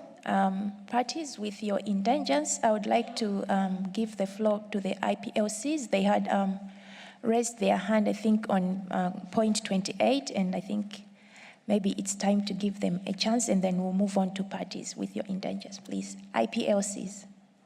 Thank you, Madam Co-Chair. It's been a little bit of puppies and prickles back here.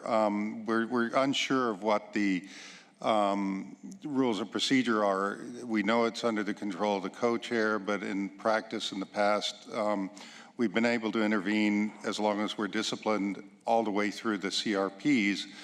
We understand the L documents are under the control of the parties.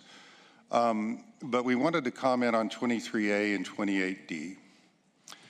We believe that in 23A, simply referring to the needs of IPLCs is not sufficient. The decision should recognize the level of funding needed for IPLCs to continue to contribute to the high levels of biodiversity they provide to the entire world, as noted in the IPBES Global Assessment. So we propose the following language.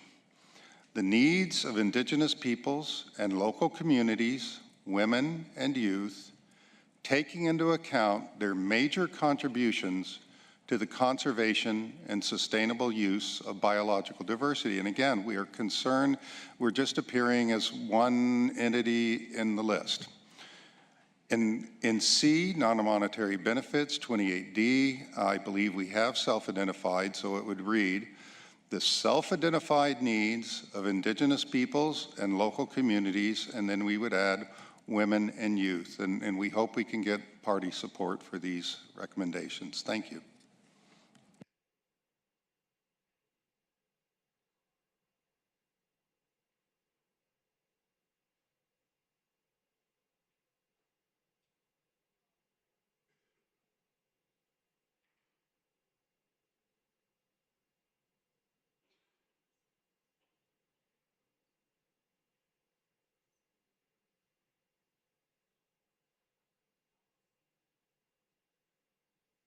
Just give us a minute.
Sorry, just some ground rules discussion. So before we had our short minute break, we had an intervention from the IPLCs. I just want to check, is there any party support? Australia and Colombia and Brazil.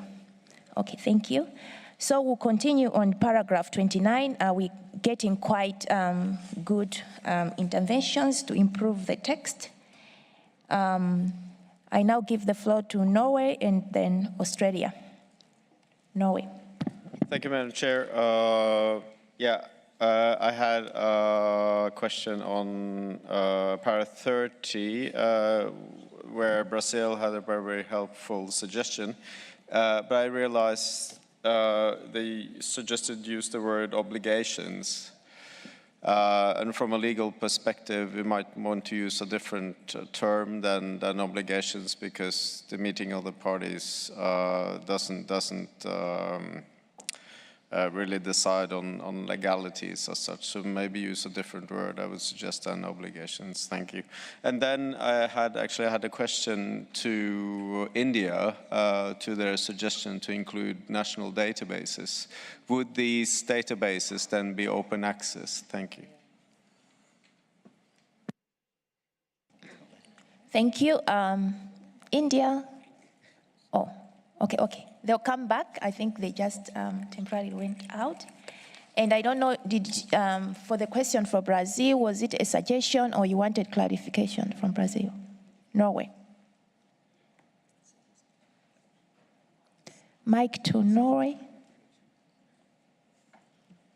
Sorry, I forgot to push the button. I like the thrust of Brazil's proposal. I am suggesting to use a different concept than obligations that I think Brazil used, because the COP, the meeting of the parties under the convention, doesn't decide on legally binding decisions, right? So for me, obligations suggest that it's something legally binding, which wouldn't, to me, make sense in this context. Thank you. Okay, Norway, that is noted. I think we'll come back to the Brazilian proposal soon. I now give the floor to Australia, then Algeria. Thank you, Co-Chair. On paragraph 29, we think that Argentina's proposal on C, instead of equity and research relationships, to foster collaboration between developed and developing countries, is a lovely solution to that, so we would support that.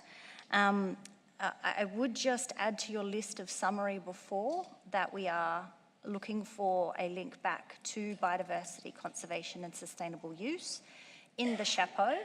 I can provide some text. So literally we would just put after scientific cooperation for biodiversity and sustainable use, comma, with the high level goals of, and the rest is how it ends up.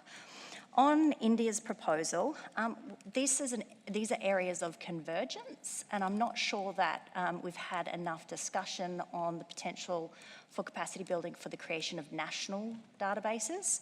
And I think Norway's question to India indicates this, and so we wouldn't include it in the areas of convergence, but perhaps as a discussion to be had along the way for this group. Thank you, Chair. Thank you so much, Australia. And I think your proposal is to include sustainable use, conservation and sustainable use in the chapeau, rather than repeat it out throughout all the sub-paragraphs. And I think if parties have an objection to this, they can take the floor. Otherwise, I think it's a helpful suggestion to move us forward. And also, you were supporting Argentina's proposal of replacing C with fostering relationships between developed and developing countries. So I'll now move to Algeria and Egypt, and also ask you if you could comment on the proposals that have been made to refine the text by others as well. Thank you, Algeria. Okay, thank you, Madam. I will just start with the para 35. Regarding the modalities of the capacity sharing platform or facility. So in our understanding, capacity sharing and capacity building are quite different. So capacity sharing is not acceptable for us. Capacity building and development is what we advocate for. We think that we must be careful of semantic and choices of words. And I will stop there and come back later. Thank you.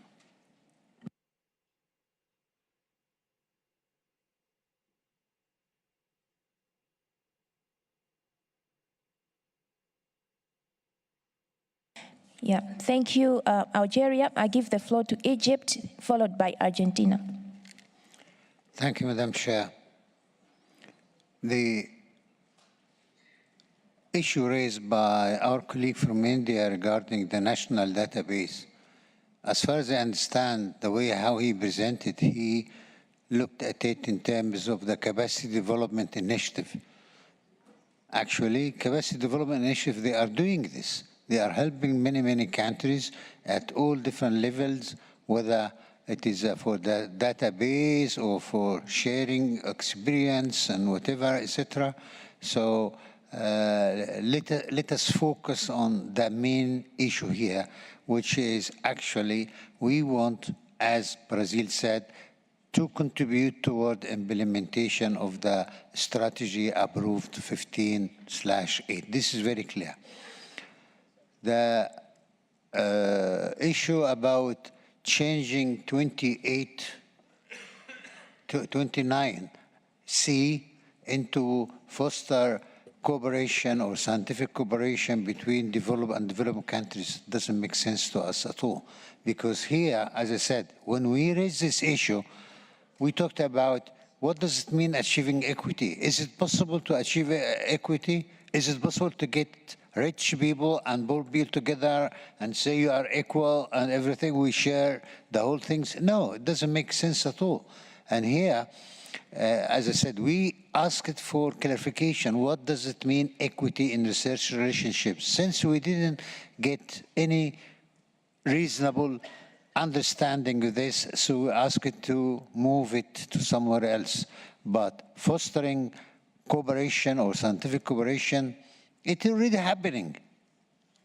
What else? Well, you know, what value added? It is already existing now. We want to implement what we have agreed in Montreal. Thank you. Thank you. I'll have Argentina, then United Kingdom. Gracias, señora presidenta. Me alegro que algunas partes hayan receptado favorablemente mi propuesta de texto y lamento que no haya sido suficientemente ambicioso para otras partes. Pero en este caso quería referirme a la propuesta de Brasil del texto para el párrafo 30, simplemente para expresar mi apoyo al nuevo texto propuesto. Gracias. Thank you. I'll have UK, then Australia, then academic and research, and then we'll conclude on paragraph 29 in that order. So UK. Thank you, Madam Co-Chair. First, we can support Australia's suggestion to include sustainable use in the chapeau. And then my comment is in relation to paragraph 30 and specific to the related paragraph 35, seeing that comments have already been taken on that. Given that paragraph 30 references the regional centres that are established in paragraph 26 of decision 15/8, it appears to us that that we could probably delete paragraph 35 here, actually. The modalities of these regional centres will be developed through the SBI, as agreed in paragraph 27 of the capacity building decision, and therefore for consideration by the COP. What we might like to discuss here, however, is how to embed the work related to digital sequence information within the work of those regional centres. So I think that would be a way of perhaps streamlining the paragraphs here and also making use of the regional centres that are already established elsewhere rather than setting up anything new. Thank you, Madam Chair. Thank you, UK. I think once we conclude paragraph 29, we'll go into the discussion for paragraph 30 because we got a lot of suggestions there and we just want to be able to focus the discussion, but we have captured that proposal. I'll have Australia, then I see there are two parties who want to intervene on paragraph 29. Okay, I just wanted us to finalize paragraph 29 and then if the interventions are for the other paragraphs, then we'll move there. So only those parties that want to intervene on paragraph 29, I'll take your interventions and then we'll move. So I'll have Australia, Indonesia, and then the academia and research. And this will be the last interventions for paragraph 29. Australia. Thank you, Chair, and my apologies for asking for the floor again, but my boss behind me reminded me that I forgot something. The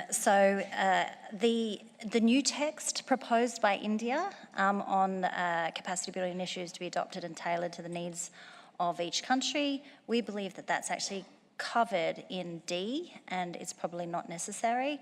Identifying national priorities for capacity building will do this, and we have the needs basis in paragraph 28. Thank you. Thank you, Australia. I'll now have Indonesia. Thank you, Madam Co-Chair. So I should only comment on 29 for the time being? Yes, for now, and then we'll move to them. Yeah. Okay. In that case, our comment is minor. It's just that we prefer to maintain platform or facility in the SHAPO of 29. Thank you, Madam Chair. Thank you. The last speaker on paragraph 29 will be academia and research. Thank you, Madam Co-Chair. And sorry, this is actually a relic from 28. I'd had my hand up, but it got overlooked at the time. I just wanted to express support for Brazil's deletion of Japan's insertion under 28E of the words implementing biodiversity conservation. The colleague from Brazil did not provide a particular justification, and I wanted to offer one. The international members of the DSI scientific network use DSI for a lot of purposes, and we certainly see ourselves as stakeholders responsible for delivering monetary benefits, but we don't use DSI just for biodiversity conservation. We use it for public health, for food security, for sustainable development, for renewable energy, for climate change, et cetera. And so limiting ourselves to DSI non-monetary benefit sharing for biodiversity conservation would just be a real shame.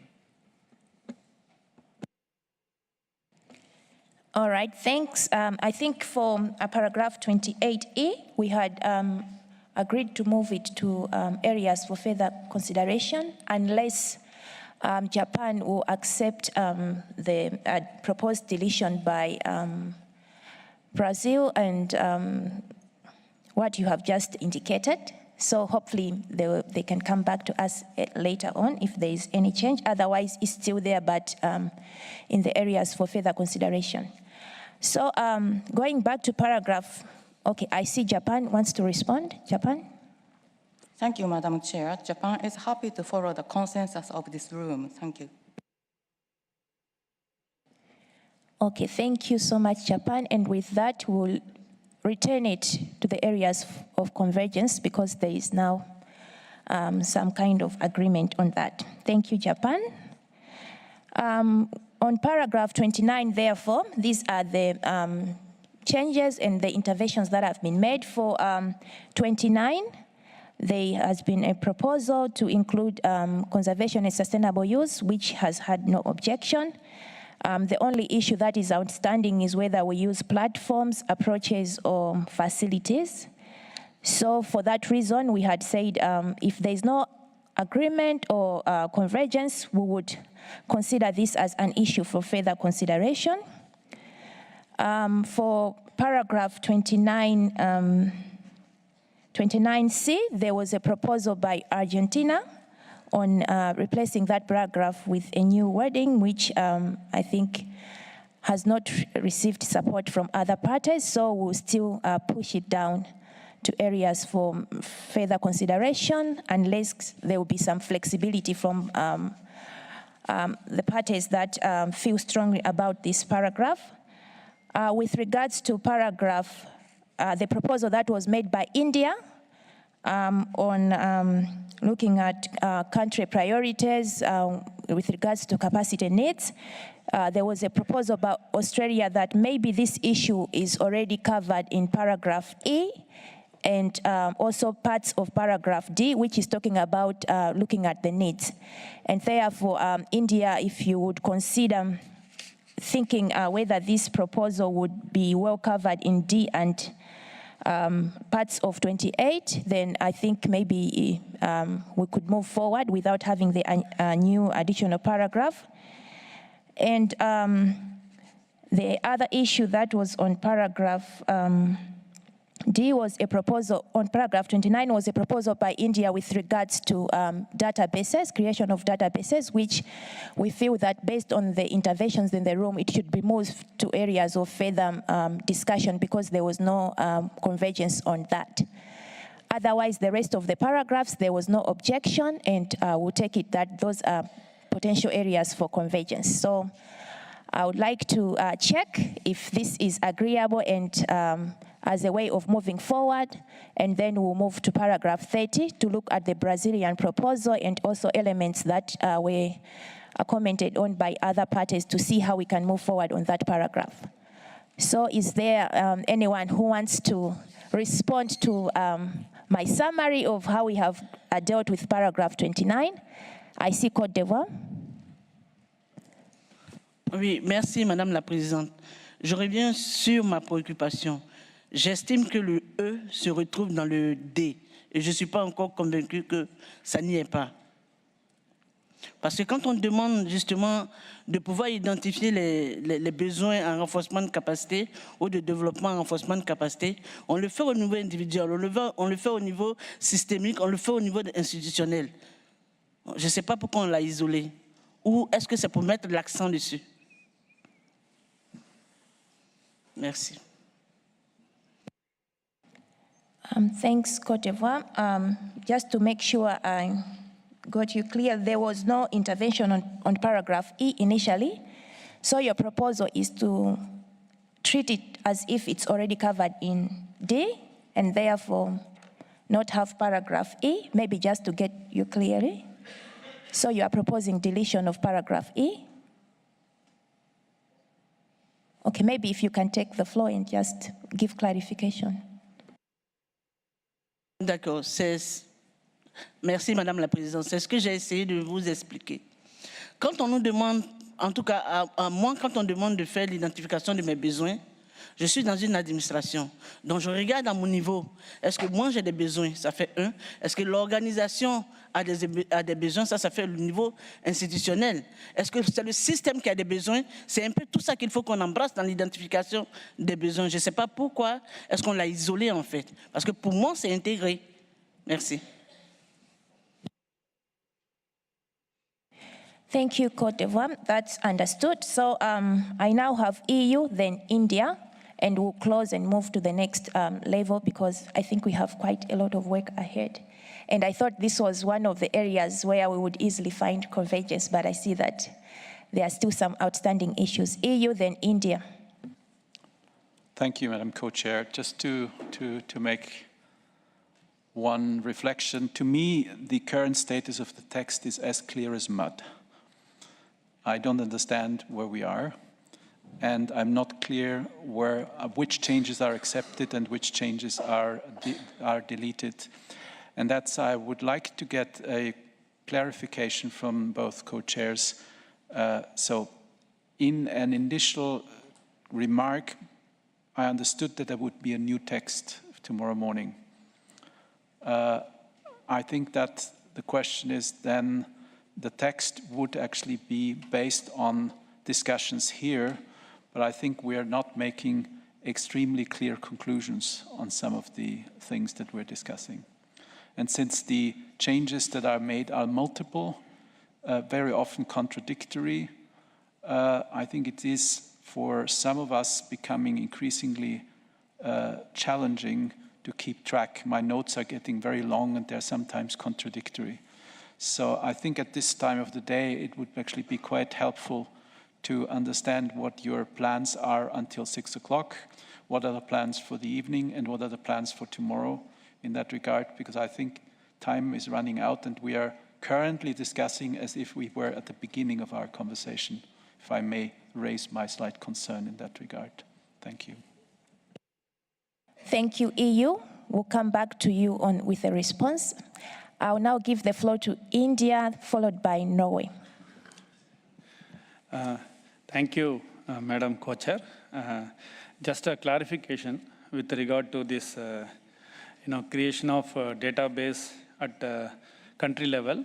There was some, queries whether it will be open access or like that. Yesterday in the contact group also, we made it clear, because ultimately it will be connected to the, international level network. So the basic objective and idea is it's a open database network only. Only thing is, in future it will facilitate, in case of tracking and tracing. That is the objective, and this need not be a separate point also. It can be part of B, 29B, because that covers closing gap in capacity to generate, access, use, analyze, and store digital sequence, and creation of databases. So that is the clarification we wanted to give. Thank you very much for the floor. Thank you. Thank you, India. The final speaker is Norway, and then we'll move with a clear summary of what has been agreed on this paragraph. Norway. Thank you, Madam Chair. I want to thank India for the explanation. And as I understand from the explanation, the national databases suggested will be consistent with open access to data as phrased in the principles 9F. Thank you.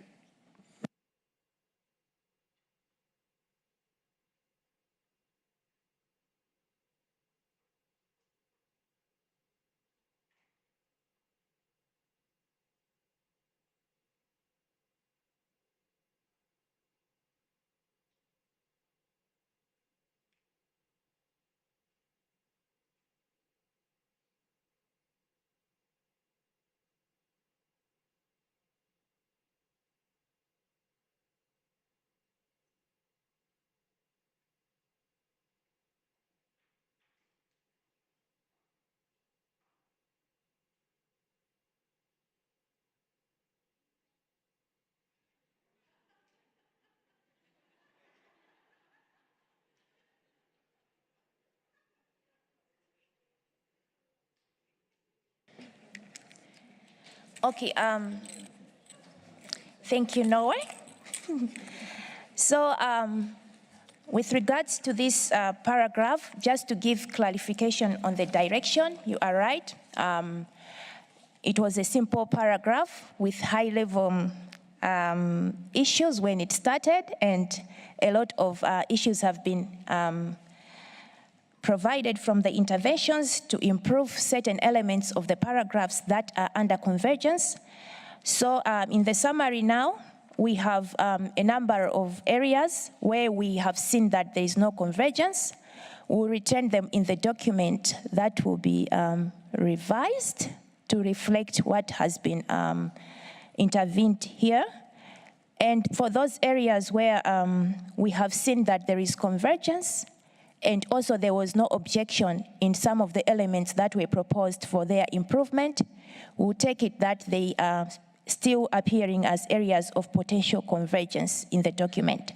So we are hoping to produce a revised version of the document based on what we have gathered today, because a lot of other issues have really improved some of the areas of convergence, but also some of the areas of convergence that were initially proposed have been moved to the areas where there is a need for further work. So for paragraph 29, I think in the summary that I made, I indicated which components of that paragraph contains issues that should be for further work, including the chapeau, because of some of the elements that need to be clarified. And in the sub-paragraphs, there were quite a number of areas where we felt there was convergence. So that's the way moving forward. Like we have indicated, we will try to get through the document as far as we can, just to make sure that we have touched on all the important elements to help us come up with a revised document that reflects what is being discussed today. And also, like indicated area, we are planning to have a contact group this evening to discuss further intersessional work, how we intend to carry out further intersessional work, which will also deal on the areas, how we address the areas for further work. So I hope that is clear for now in terms of where we are and where we are going, but I know that maybe it's difficult to keep track at the moment in what is where and which areas we have agreed, but we hope that when the paper is out, we'll have all clarity in terms of the summary of what came out today. So with that, I'll move to paragraph 30, and we'll start with the, because we have had some discussion on paragraph 30, I just wanted the Secretariat to read out the proposal by Brazil on this paragraph, and also see if it takes into account some of the comments that were made by the UK, and then we'll take it to the floor to see if people want to go along with the revised paragraph. Secretariat.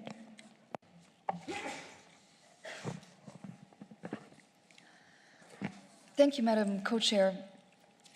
Yes, so the proposal earlier from Brazil for the text, for the full text of paragraph 30 would be for the paragraph to read as follows: the work to facilitate capacity building and development and technology transfer on digital sequence information on genetic resources should contribute to the implementation of the relevant obligations on technical and scientific cooperation and technology transfer, parentheses, Articles 16 and 18 of the Convention and Articles 22 and 23 of the Nagoya Protocol, close parentheses, including Decision 15/8 of the Conference of the Parties on Capacity Building and Development and Technical and Scientific Cooperation, needs assessments, national biodiversity strategies and action plans, and the regional or sub-regional and technical and scientific support centers. There were a few additional proposals by other parties to comment on or make amendments to the Brazilian proposal, but that was the proposal as read by Brazil. Thank you. Thank you. I see Brazil would like to clarify. Thank you, Chair. Just to briefly respond to my colleague from Norway concerning the word obligation. I don't want to get into legalese here. It's a difficult ground, and also reminds me that I was once a lawyer. I'm so glad those days are gone. So I don't want to bore people with legalese, but just to highlight that, that it's a highly debatable issue, has been under scrutiny by the International Law Commission for many years. It's subject of documents such as the draft conclusions on subsequent agreements, the subsequent practice in relation to the interpretation of treaties. So, I mean, it's a debatable issue. We should not get into the ground. I think it would be useful. But I would appeal not to, parties not to be too scared of the word obligation. It's used no less than 10 times in the convention itself. If you take a very common definition of obligation, for instance, the Cambridge Dictionary says something that a person feels morally or legally forced to do. So either morally or legally, you're going to do that. So if you're going to do that, it's an obligation. We don't need to discuss if it's legal or moral or anything, but it's clear. And if you take a look at the articles of the convention that were mentioned by my proposal, for instance, Article 18, it uses several times the verb shall. So it's clear that we're talking about obligations in whatever sense one wants to interpret obligations. So I would kindly ask Norway to please keep the reference to obligations. That would be my comment at this moment. We can discuss some further issues concerning other parts' proposal if needs be. Thank you. Thank you. I'll have EU followed by Togo. Thank you, Madam Chair. And Just to say that I already commented on the Brazilian proposal, as you remember, and I think that the proposal is sort of making this much more heavy and cumbersome, and as you rightly said, we shouldn't get into a legal discussion like him. I used to be an advisor, a legal advisor in the Ministry for Foreign Affairs sometime, and I think when we speak about obligations in the context of the implementation of a multilateral environmental agreement, there are several issues that come to the fore. So I think that we could actually circumvent that one by saying should contribute to the implementation of relevant provisions on technical cooperation and transfer of technology in the CBD and the implementation of Decision 15.8, and then I'm not quite clear what the rest of the language was. I think that I would just ask for clarification whether the rest of the text of paragraph 30, which actually says should take place within the existing relevant convention frameworks and so on, remains, or whether the Brazilian proposal would imply that the remainder of the text would be deleted. So I think that that wasn't clear from when he read it out, because for us, the text that those activities should take place within the existing relevant convention frameworks are quite important in the context of discussion here, because they're related to the further consideration that we will make linked to the parts of paragraph 29 that might be moved, as you said, co-chair, to the matters for further consideration and the further work we would do on paragraph 35. So I think not 100% clear, but I think the references to obligations under CBD and Nagoya Protocol for us in the context of this paragraph is not making things easier, and we're not comfortable with that. Thank you. Thank you, EU, and I would like to urge Brazil to reflect on that proposal by EU to, instead of obligations, to say should complement to the relevant provisions, so that maybe we could find a language that we could agree on and move forward. Do you want to respond? Yes, Brazil? Thank you, Chair. Yes, in the spirit of compromise, we could go with the European proposal in regards to mention provisions instead of obligations. But we do not see the added value of our proposal didn't include the mention to existing relevant convention frameworks. We made a point that we want to be broad, that certainly the convention frameworks are important, but we don't see the added value of mentioning them in this regard. Thank you. Thank you. So if I get you correctly, you would be comfortable with the EU proposal, but then maintaining the rest of the paragraph as you had proposed without existing relevant conventions. And maybe EU would reflect on that, and we could maybe have a paragraph that reflects the different views. I'll give the floor to Togo and then Norway, and hopefully maybe EU could come back on what Brazil has indicated, and then maybe we could move to other parts of the paragraphs. So Togo and then Norway. Merci, Madame la Présidente.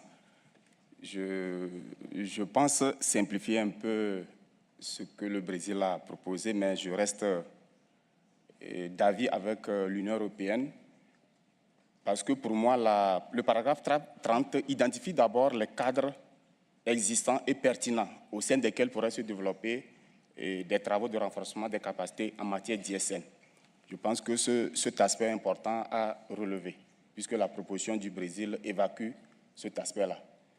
Donc, tout en appuyant cette réformulation initiale et en prenant en compte cet aspect, nous voulons ajouter que le paragraphe, en fait, qui renvoie à la décision 15.8, et que la décision 15.8, en fait, dans son préambule, fait cas à la décision 15.9.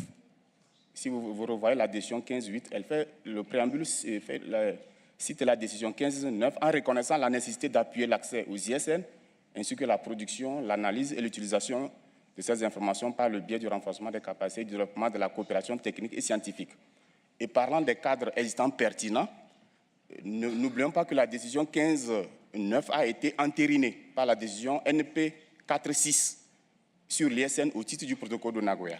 Donc, ce qui veut dire qu'en matière de cadres existants, nous devons aussi faire référence au protocole de Nagoya, parce que les travaux qui seront faits au titre de la décision 15.9 pourraient éventuellement, d'une manière ou d'une autre, être capitalisés au niveau de la décision NP 4.6 du protocole de Nagoya. Merci. Thank you. I see that paragraph 30 was one of the most straightforward paragraphs, but I see it's getting a little complicated. And I think the issues that outstanding are really issues that can easily be resolved. So I think for this paragraph, maybe in the corridors, EU and Brazil, you could find a common language, because I really see that we could be able to find areas of convergence on this paragraph. And I think for now, I would want to park it there, knowing that there will be an opportunity. EU, final solution.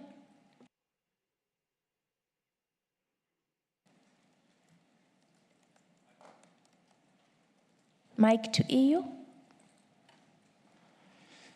Thank you. If I understood Brazil correctly, and just to introduce the discussion,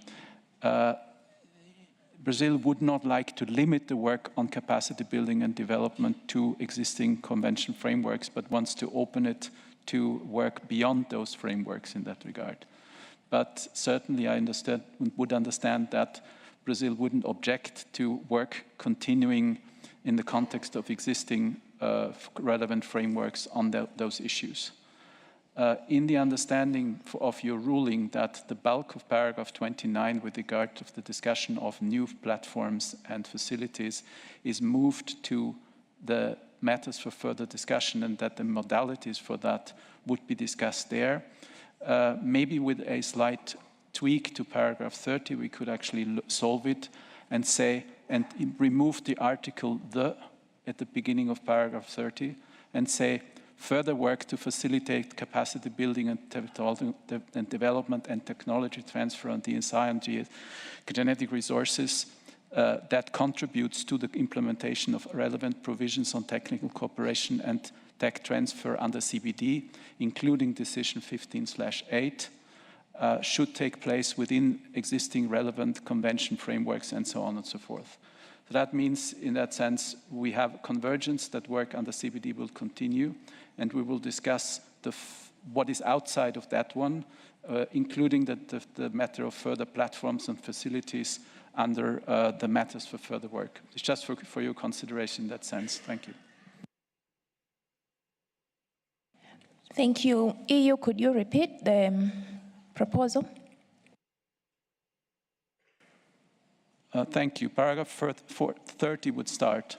Further work to facilitate capacity building and development and technology transfer on DSI on genetic resources will continue and contribute to the implementation of the relevant provisions on technical cooperation and tech transfer under the Convention for Biological Diversity. This work should take place within existing relevant convention frameworks, and then it just continues on until the end of the current text. Thank you. Thank you. Brazil. Thank you, Chair, and thank the European Union for their effort to move forward. But unfortunately, we feel that our concerns are still not addressed, and I try to explain a little further why is that. So, first, as we said, we still think that confining this work to the existing relevant convention frameworks is still very restrictive. We do not want to in any way send a signal that there should be other possibilities. And at the same time, we're not quite sure also what we're talking about when we're talking about the relevant convention frameworks. Is the global biodiversity framework, for instance? I'm not sure. I think this language is also a bit vague. The added mention to continue, we also think it's not useful because it gives the impression that we have a significant work of being done and just continue as things as usual, and it's not the case. We need to significantly increase the amount of work in this regard.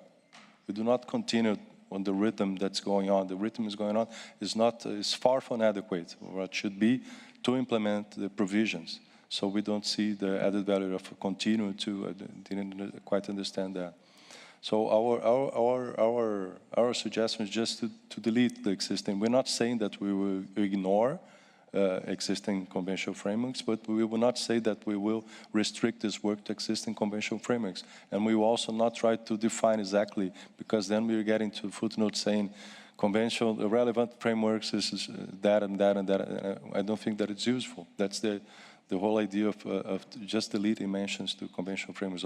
If we are mentioning the articles of the convention, it's clear that the convention is the main referencing point. We do not need further elements. I hope these comments are useful. Thank you. Thank you. On paragraph 30, I'll have Indonesia, UK, Egypt, Togo, then we'll close, and then I'll make proposals for way forward. Indonesia. Thank you, Madam Chair. On paragraph 30, we are supporting the original proposal of Brazil. We don't believe that by using the term obligation is an issue, because we believe that all articles under CBD are our obligations. But of course, each article may have different strength and how the obligations are. Some are only encourages article, some are undertakes, some are shall articles.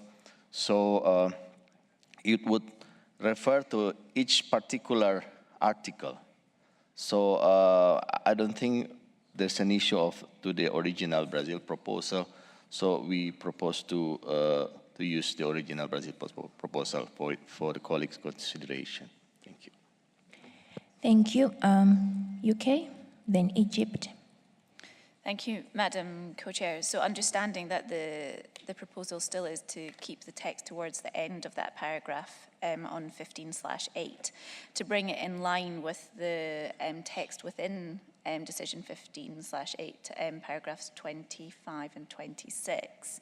It would be helpful to add, so it would say, and the regional and/or sub-regional technical and scientific cooperation support centres.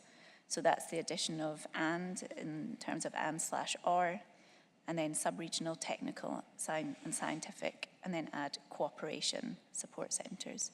And that just brings it in line with decision 15/8. Thank you, Madam Co-Chair. Thank you, UK, for aligning us to what is in the decision. I give the floor to Egypt, and the final speaker on 30 will be Togo. Egypt. Thank you, Madam Chair. After listening to all what is already said now, we have two options. Either we take this into further consideration, because this has taken almost more than an hour now, or go back to original text, especially that one that's provided by Brazil, because it makes sense. I mean, the whole idea about paragraph 3 is to get capacity building or capacity development to contribute toward what we have, this kind of strategy, very specific strategy on capacity building and development. It's just, it should be within the same framework that we are talking about. I think Brazilian proposal is more realistic rather than anything else. Thank you. Thank you. Egypt, Togo. Merci, Madame la Présidente. Je crois bien qu'au paragraphe 29, on a identifié un certain nombre de besoins ou de critères en matière de renforcement de capacité. Mais le 30 ici essaie d'identifier les cadres pour le renforcement des capacités en matière d'ISN. Et donc pour moi, le rappel de ces cadres existants, c'est important. On pourrait, en prenant en compte la proposition de l'Union européenne, ajouter les cadres existants et pertinents de la Convention et de ses protocoles. Parce que je dis bien que la décision 15-9 a été entérinée par la décision entièrement entérinée par la décision NP 4-6 du protocole de Nagoya. Donc, ce cadre aussi est une opportunité aussi pour renforcer les capacités en matière d'ISN. Voilà, merci. Thank you, Togo. Japan, you want to intervene on 30? Thank you, Madam Chair. On paragraph 30, we support the comment made by the EU, very accurate and precise. Thank you. Thank you. So we'll move out of paragraph 30. For now, we'll put it under the areas for further discussion, but with a request for Brazil, EU, and others that are interested in this paragraph, in the corridors, to at least maybe try to find some common areas, because this is one of the paragraphs where we feel that we could find areas of convergence. But if we don't have any report on it, we'll consider it to be under the areas for further discussion. Next, we go to paragraphs 31, 32, and 33. If there are any objections that these are areas of convergence, but if there are no objections, I think we could now just move to the next cluster, which is cluster D. So I'll take them together, 31, 32, 33, and the rest of the paragraphs, just if there are objections on the elements. Otherwise, we'll move to paragraph D. We had already taken some suggested text earlier on paragraph, on the other paragraphs, which have been included specifically on the elements for further work. But for the paragraphs 31, 32, 33, if there are any areas of objections, quickly, and then we'll see how to move forward. Thank you.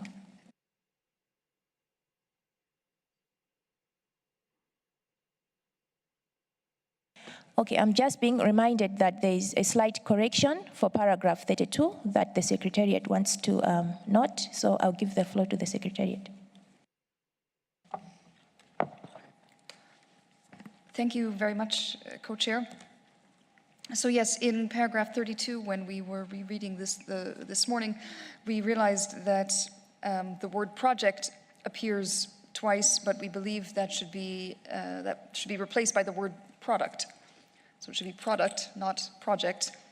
And then the first 2+ lines of the paragraph would read, there are many ways in which non-monetary benefits are already being shared, including but not limited to making the product available in the public domain and the licensing of products free of charge, and then the rest continues as it is. Thank you. Thank you, Secretariat. I'll give the floor to Argentina, followed by Brazil. Gracias, señora presidenta. Según recuerdo, en la discusión sobre trigger points en el cluster A, yo mencioné que aceptaba eliminar uso de DSI como trigger point bajo el acuerdo de que este punto se iba a incluir bajo non-monetary benefit sharing, incluyendo la mención a que sería un trigger point for non-monetary benefit sharing. Gracias. Thank you, Argentina. I'll now give the floor to Brazil, then Algeria.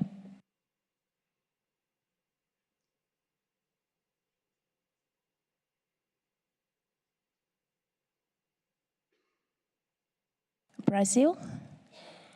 Oh, please give the mic to Brazil.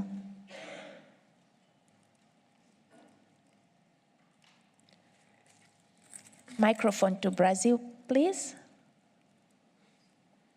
Hello, thanks. If you take a global look at section C, it starts with a criteria for share of non-monetary benefits, and then we have a list of possible criteria. And then in paragraph 29, we'll have a list of goals. And I mentioned this because I think it would be useful to have another list, which is missing here, and which we have provided in our intervention, because there is a list of possible alternatives on non-monetary benefit sharing. In our intervention yesterday, we had a quite long list of options. In paragraph 32, I think we are dealing with actually two different things here. One is that, if I'm not mistaken, there's one message saying there are many ways in which non-monetary benefits are being shared already, and the future sharing of non-monetary benefits should take into account lessons learned from those experiences. That's one idea, and I think this idea functions if it's complete. And this idea is, again, is common sense, that the further work should take into account the work that already exists. Not to repeat mistakes, to learn with the lessons. So that was the reason why we did not support the Japanese proposal. So our proposal will be to rephrase paragraph 32 just to keep this idea. And we would remove the mentions to including but limited to making the project available, because these are examples of non-monetary benefits. And we would remove this from this paragraph 32, and then we could have another paragraph saying, as we proposed yesterday, non-monetary benefits could be shared inter alia by 1, licensing products free of charge, B, making the product available in public domain, and so on. And we can provide a list of options. In the same vein of the other articles, just as the other articles provided a list of criteria and then a list of goals, we could have an article providing a list of options on how non-monetary benefit sharing could be made. That would be our main suggestion. I can read you a proposal of what this paragraph could read, and I also had a proposal in 33, which is to delete the 33, because we are not familiar with this particular aid doc. We do not think that this particular document should mention one particular document with this level of detail. No, I think we are not very comfortable. We feel bound by the conclusions of an aid tag that we are not fully familiar with this. We would prefer to delete this. We do not see much added value on that. I think it could, maybe the general idea behind 33 would be already covered in paragraph 32 with the idea that we should take into account the lessons learned from those experiences, and that would include eventually lessons that were mentioned in that A tag, but we would feel more comfortable deleting it. So if you want me to, I can read a list of other options of non-monetary benefits. I have done so already during my intervention, but I can do that again if you want. So. Yeah, Brazil, I think you indeed have read out the list, and we will just look back at what was captured earlier. We get that your proposal is to have a separate paragraph that lists all the options for non-monetary benefit sharing as a separate paragraph. And then that for 32, you would want to delete from including up to free of charge, and then have a shorter sentence that says there are many ways in which non-monetary benefits are already being shared, and the future sharing of non-monetary benefits should take into account lessons learned from those experiences. And then the part that is in between should be covered in the paragraph we are proposing that is going to list all of the examples. And for 33, you are proposing deletion. So I'll get the next countries, and I would also ask you to reflect on the proposals that have been made by Brazil. I'll have Algeria, then EU, then Australia.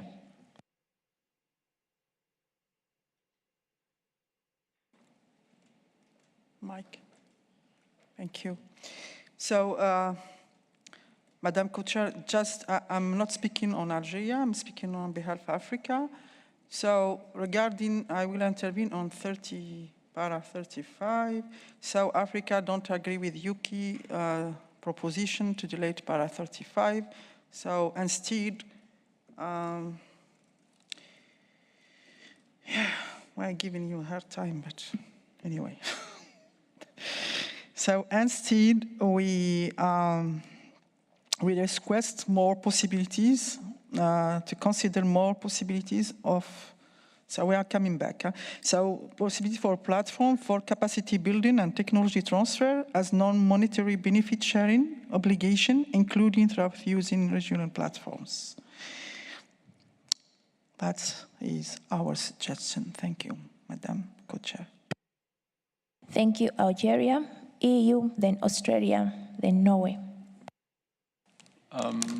Thank you very much. Running through the issues as we have them, I think that the deletions, for us, paragraph 32, with some of the deletions could be okay. I think we could live with a text that says that there are many ways in which non-monetary benefits are already being shared, and the future sharing of non-monetary benefits should take into account lessons learned from these experiences. I think that makes sense. We had no problem with the text that was in the middle suggested for deletion by Japan and Brazil, but we still think that the paragraph makes sense even without that. We are highly interested in further discussing the list of options for non-monetary benefit sharing of issues proposed by Brazil, and suggest that that moves directly to the elements on which there is need for further discussion, because this list is unknown to us. So how we can obviously not have a convergence on this one. I think that's understood. So I think that will be part of our further work. I think that we are ready to further discuss the practicalities of using DSI as a trigger point for non-monetary benefit sharing. So I think we would say that it moves as a how point to the issues for further discussion. I think that also it's very sad that this critical report by the ad hoc on a technical expert group on digital sequence information, which was one of the key documents that we had for us, and that served us very well in the run-up to COP15 and was a basis of our discussions in the discussion on DSI, is unknown to other delegates. So I think for us it is actually really impossible to not have it clearly referenced in this document. So I think we cannot agree to the deletion here. I think that it is quite important that this fundamental work that even had a lot of information on the categorization and other things is sort of sidelined, so I think it needs to stay in the discussion.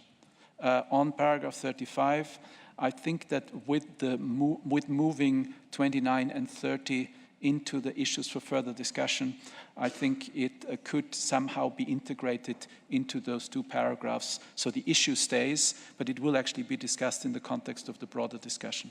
Thank you. Thank you, EU.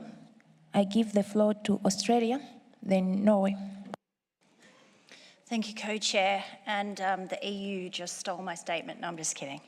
I think that we agree with the EU that the first part of the Brazilian proposal looks good. We're happy to accept it and it can remain where it is, but the list needs to be moved down for discussion. We also would like to see 33 stay, and perhaps maybe because it does start with having a discussion on non-monetary benefits, that too can move down for further discussion. And on 35, I think the EU's got a great solution. We can move the paragraphs down and it all works together. However, I think the word that we need to change in this sentence is the potential modalities of a capacity building platform or facility rather than the, because that presupposes that we've made that decision. Thank you, Chair. Thank you, Australia. Norway.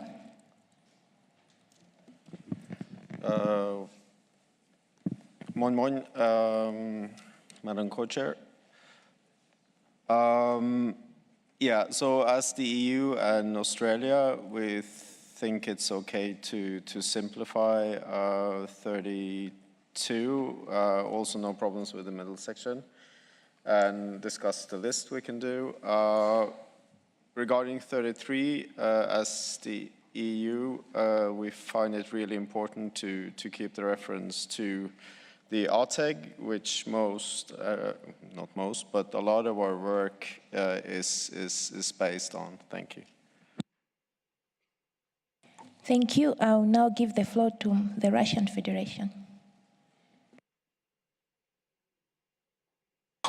Thank you, Co-Chair.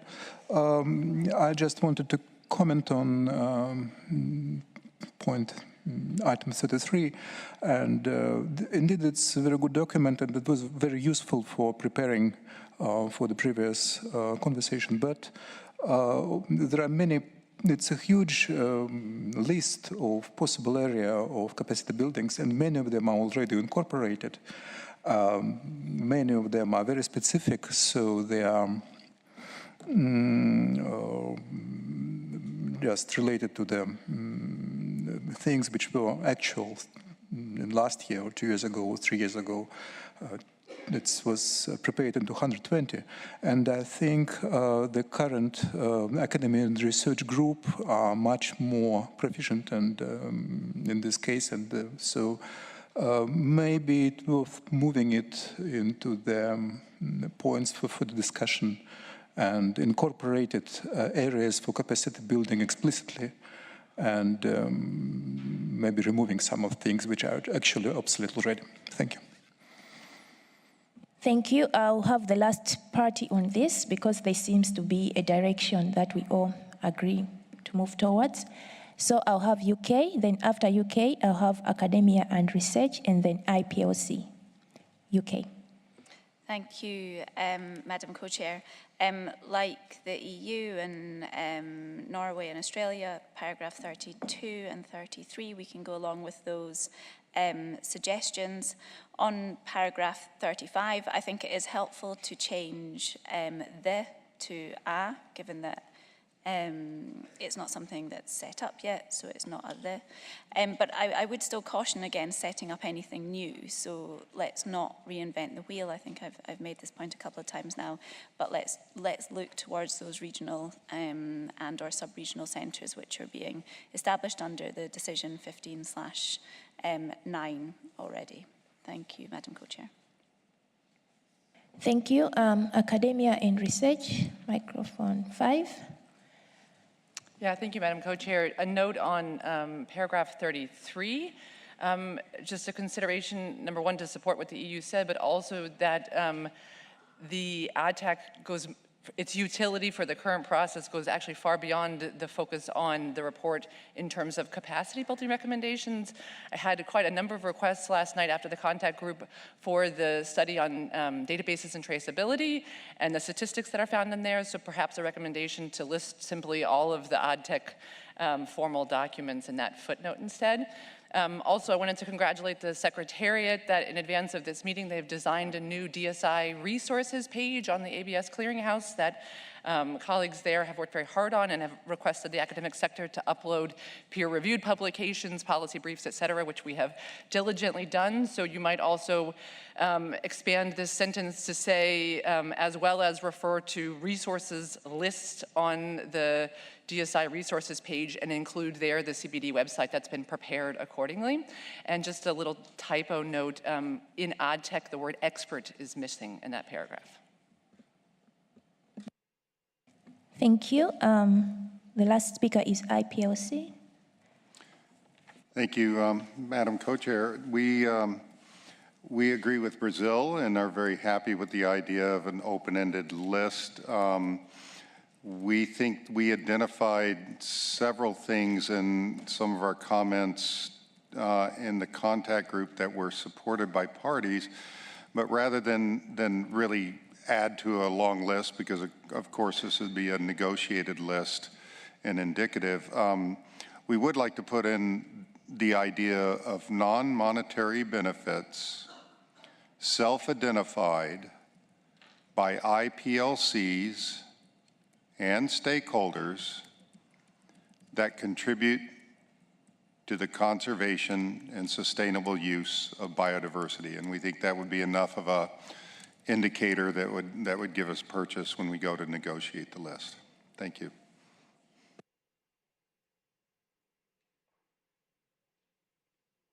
Okay, could you repeat where you want that to be included in the paragraphs and which specific paragraph? Sorry, yes. Well, I'm not exactly sure where that list will occur, but we agree with the shortening of the other paragraph, and then wherever that list of non-monetary projects is created, we would like this to be included. Thank you. Okay, so do we have party support for that proposal? Yeah, I see Canada. So this proposal is going to the list that was proposed by Brazil to be qualified by that proposal from the IPOCs. So I'll summarize these last paragraphs. For paragraph 32, we'll retain it under the area of convergence with the amendment made by Brazil and supported by a number of parties. For paragraph 33, we'll retain it in the document, but it will be under areas needing further discussion. For the new paragraph proposed by Brazil with a list of potential non-monetary options, it will be included in the paragraph under elements for which there is need for further discussion. Paragraph 35 and 29, as well as 30, they will be under areas for further discussion, but we'll see how they overlap, and then we could have concrete paragraphs that incorporate all of those elements. So I think this summarizes these paragraphs under capacity building, and I hope we can now move on to cluster D on governance. So I hand over to my co-chair to take us through with the remaining time that we have.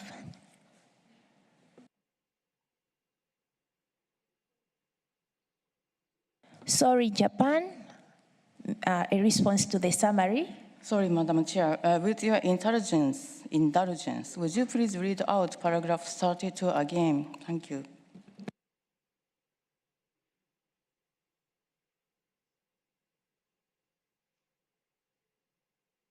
Okay, so paragraph 32 will read, there are many ways in which non-monetary benefits are already being shared, and the future sharing of non-monetary benefits should take into account lessons learned from those experiences.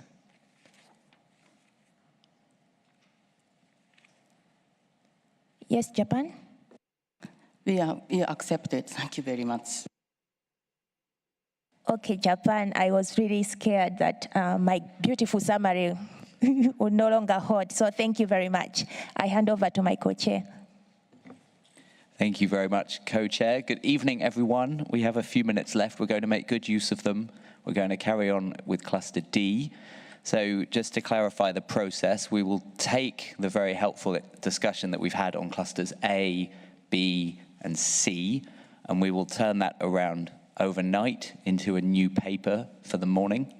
We will start exchanging Cluster D now, but we will not publish those exchanges tomorrow morning because I don't think that in the 10 minutes we have, we will conclude Cluster D. I wish that we could conclude Cluster D in 10 minutes, but I don't think we will. So we'll start now with a view to refining them further tomorrow. So I'll start by taking comments, please, on paragraphs 36 to 39. I'd like just to remind us all, we spent several days discussing these at a high level. There was a good sense of agreement and convergence among them all.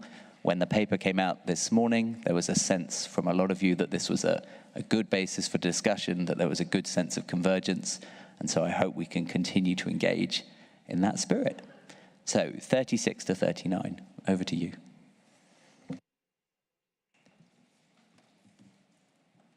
Canada, you have the floor. Thank you, Chair. Be brief. On 37, we are able to agree with this as an area of convergence on the understanding that should the GEF be an appropriate tool recognizing that that is an area for further discussion, it would meet this criterion. So it's not new text, we just want to make it clear that we're okay with this on the understanding that the GEF, if it's an appropriate tool, it would meet this criterion. The other point that we wanted to make, but can you remind me, are we just going to 39 or should I, okay. We had suggested moving 41 up to cluster B, so. And just one final point, 15 minutes, we probably don't have time for this, but in this area of governance, we're really interested in hearing from IPs and LCs on their views on this cluster, because a lot of it relates very closely to them. Thank you. Thank you, Canada, and we're looking forward to hearing from them as well later. Burkina Faso, you have the floor. Ok, merci bien. Je voudrais réagir par rapport au paragraphe 37, c'est-à-dire, bon, on parle du fonds, le fonds mondial. Il s'agit de quel fonds? C'est pas mieux de préciser, il faut appeler le chat par son nom. Et aussi, je voudrais qu'à la fin de ce paragraphe, on ajoute, c'est-à-dire la convention, la conférence des parties, à la CDB et de ses protocoles. Voilà, ces ajouts je voudrais proposer. Merci.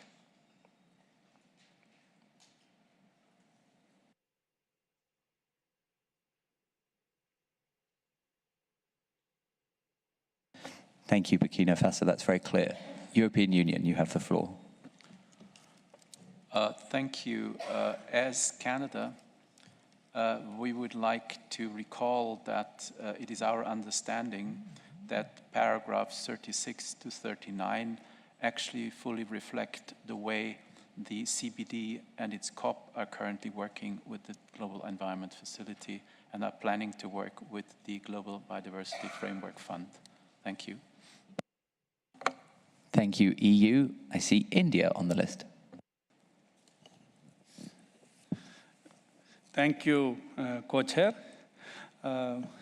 In para 36, we have a comment. I will just read out. The multilateral mechanism will be guided by the strategic principles set out in Decision 59. It is written by the parties to the convention, blah, blah, blah, set out in paragraphs 9 and 10 of the decision.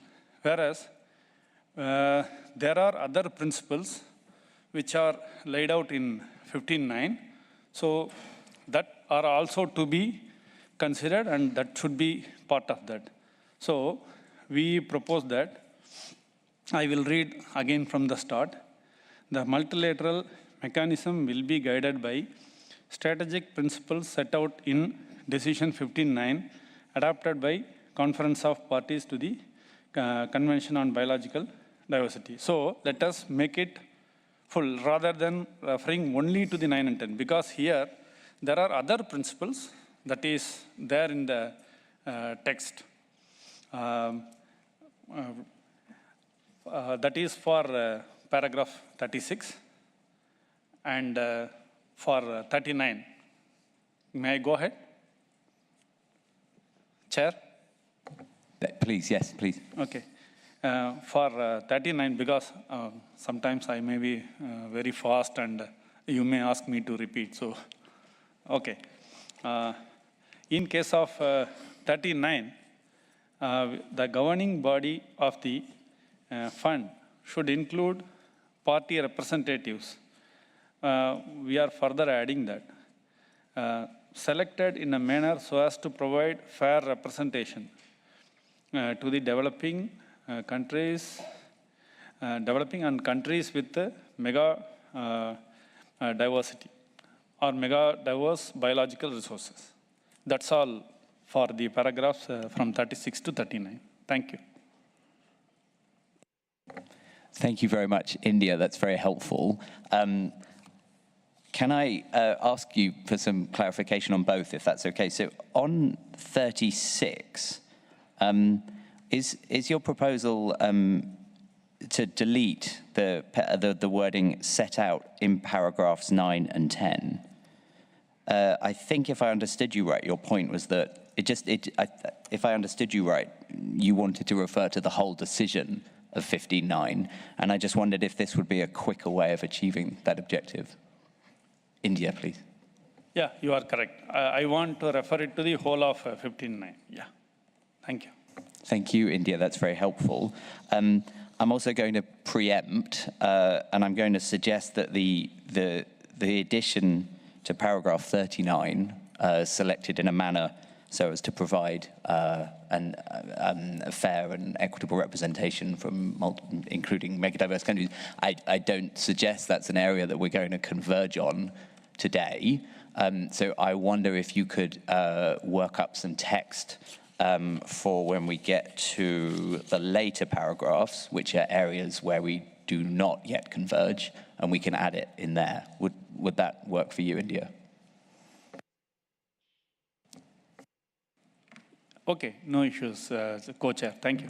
Thank you very much, India, for your flexibility. We really appreciate that. So a proposal to remove the words set out in paragraphs 9 and 10 from paragraph 36. Australia, you have the floor. Thank you, Chair. Just one real quick intervention from us on these paragraphs 36 to 39. We wouldn't be in a position to support the insertion relating to the protocols in 37. We think it's actually the guidance of the Conference of Parties that's important here, and not all countries are members of protocols and so on and so forth. So we think that we should just leave it as it was. Thank you. Thank you, Australia. Brazil, and then the European Union. Thank you, Chair. And regarding paragraphs 36 to 39, we would have some amendments in 36 and 37. So in 36, along the lines of our previous comments, we would suggest adding at the end of the paragraph, and in line with the obligations of the Convention, Article 15, and its Nagoya Protocol, Article 5. Because we feel that decision 15/9 does not fit in a vacuum. Actually, it stems from the obligations of the Convention and the Nagoya Protocol. So it would be helpful to relate them and to provide some context where we are coming from. And regarding paragraph 37, we would have a similar amendment, which would read as, the Global Fund should operate under the supervision and guidance of the Conference of the Parties to support the implementation of the obligations of the Convention, Article 15, and its Nagoya Protocol, Article 5. We would disagree with the understanding of Canada regarding the capability of GEF to meet those criteria. As Brazil has been consistently emphasized, we do not see that the GEF would be the best fund to include, to actually be the host of the new fund. So just to make that clear that we will not support any amendment in this regard. Thank you. Thank you, Brazil. European Union, and then Indonesia. Thank you very much, Chair. For us, in paragraph 36, the specific reference to paragraph 9 and 10 of decision 15/9 is crucial, so we cannot agree to its removal. We are happy with retaining the additions by Brazil to paragraphs 37 and 38 as possible areas of discussion. It's certainly not something we have convergence on. What I think is clear that we are operating here in the process that derives from a COP decision, and it was very clear that the decision taken there was outside of the scope of the Nagoya Protocol. I think that from our perspective also the issue, rightly so, as you said, with regard to further defining what would represent the proper representation is also something that could very usefully be discussed in the further process. And I actually need to turn to my colleague here to see whether I've forgotten something. Okay, I'm fine. Thank you very much. Thank you very much indeed. So I will take 3 very short final interventions, and then we'll pause. So Indonesia, UK, Switzerland. Indonesia, you have the floor. Thank you, Mr. Chair. I'll try to make it short. We support Brazil's latest interventions for 36, 37, and for 36 to 39 in general in relation with the GEF. We think that this is still under discussion. We have not decided yet on the fund, whether it will be under GEF or not. So we don't agree with an intention to make understanding in this regard as if we have decided this issue. And I believe the text is clear now. It doesn't mention anything about that. And our third point would be to record our understanding that this mechanism would be under CBD and the Nagoya Protocol, as mentioned by Brazil. Thank you, Mr. Chair. Thank you, Indonesia. UK, Switzerland, and then we'll close. UK. Thank you, Co-Chair. In both paragraphs 36 and 37, our preference would be not to include references to the Nagoya Protocol, given that not all parties to the CBD are party to the Nagoya Protocol in the same way that Australia mentioned, and that also parties have been clear that the multilateral mechanism for digital sequence information is being established under the Convention and not the Protocol. Thank you, Mr. Co-Chair. Thank you, United Kingdom. And last on the list is Switzerland. Thank you. Thank you, Co-Chair. So I'll be brief. I also just echo what UK said. So we would not support any reference to the Nagoya Protocol in Article paragraph 36 and 37. And then also, finally, I really want to stress that the principles set out in paragraph 9 and 10 of decision 59 are really of key importance for us, and so we would not agree to remove them from paragraph 36, so they should remain there. Thank you very much. Thank you all very much. That's very helpful. We will resume our conversation here tomorrow on those points. Let me consult with the Secretariat.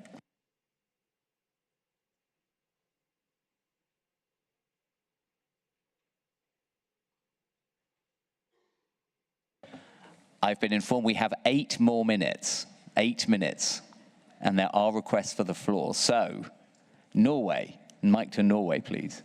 Thank you. Thank you, Chair. What a gift. I like that.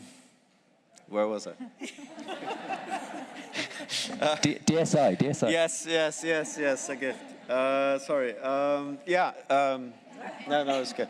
The Nagoya Protocol, we think also is outside the remits. But when it comes to the GEF, we still haven't decided whether the GEF is the appropriate fund. So we reserve our positions on that. That has to be further discussed, whether it would be the GEF or something else. Thank you. Thank you, Norway. So, Democratic Republic of Congo, then Uganda.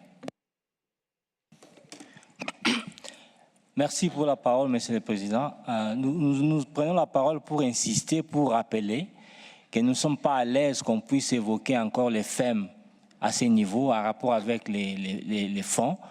Donc, les dispositions telles qu'elles reprises, ça devait être comme ça. Donc, les fonds ne devaient pas être sous la supervision des FEM, comme l'ont suggéré d'autres partis. Merci. Donc, nous soutenons donc la position qui a été soulevée par le Brésil. Merci.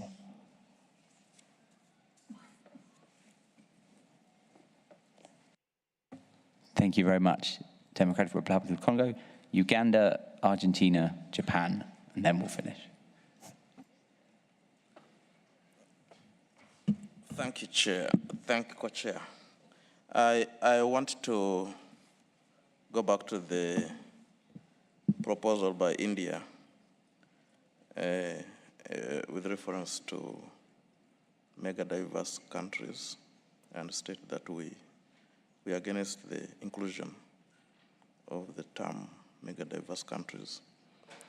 But I also would like to refer the parties to a decision adopted by the parties to the Nagoya Protocol on access and benefit sharing, which endorses the process established by Decision 15.9 and requests the ad hoc open-ended working group on benefit sharing from the use of digital sequence information on genetic resources to also report to the conference of the parties, serving as the meeting of the parties to the Nagoya Protocol at its 5th meeting.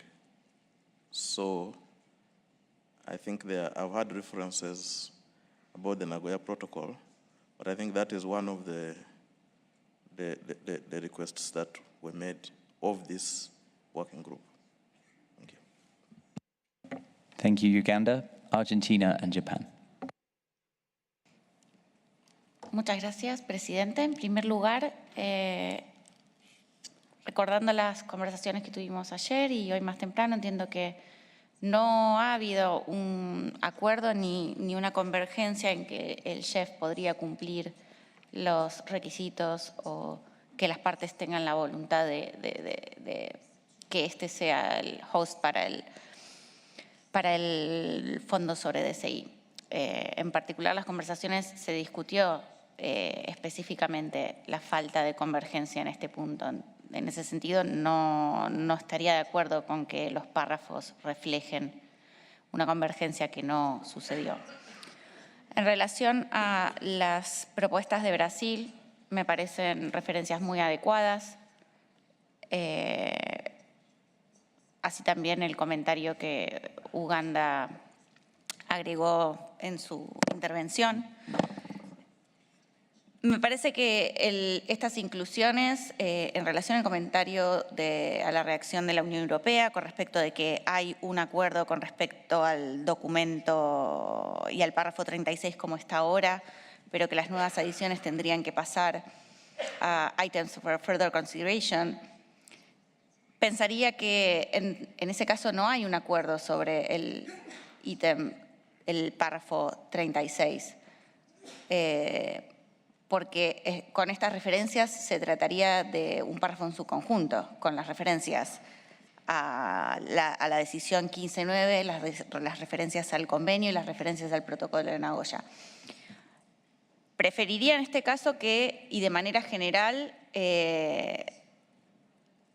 no hubiera una intención de pick and choose algunas referencias solamente y tener en cuenta que si algunas referencias sobre decisiones tomadas son válidas, entonces también son otras que son aplicables al caso. Y me gustaría tenerlo en cuenta no solo para estos párrafos 36 y 37, sino para otras discusiones que hemos tenido en las que estos mismos argumentos han surgido en la sala y que probablemente sigamos teniendo durante la sesión de la noche, durante la sesión de mañana. Muchas gracias. Thank you, Argentina. I'll give the floor to Japan. Thank you, Mr. Chair. On paragraph 37, we support the comments made by UK and Switzerland. The reference to Nagoya Protocol should be deleted. We think the mechanism should be operated independent of Nagoya Protocol to attract more funding. Thank you. Thank you very much, Japan. So, thank you, dear colleagues. That's been very helpful to get us started on section D. I'm so sorry. It's been a long day. We will commence tomorrow morning exactly here, exactly where we've left off. This evening, the contact group will meet at 7:30. We will discuss proposals for intersessional work, which I think it's becoming clear we might need. Excuse me.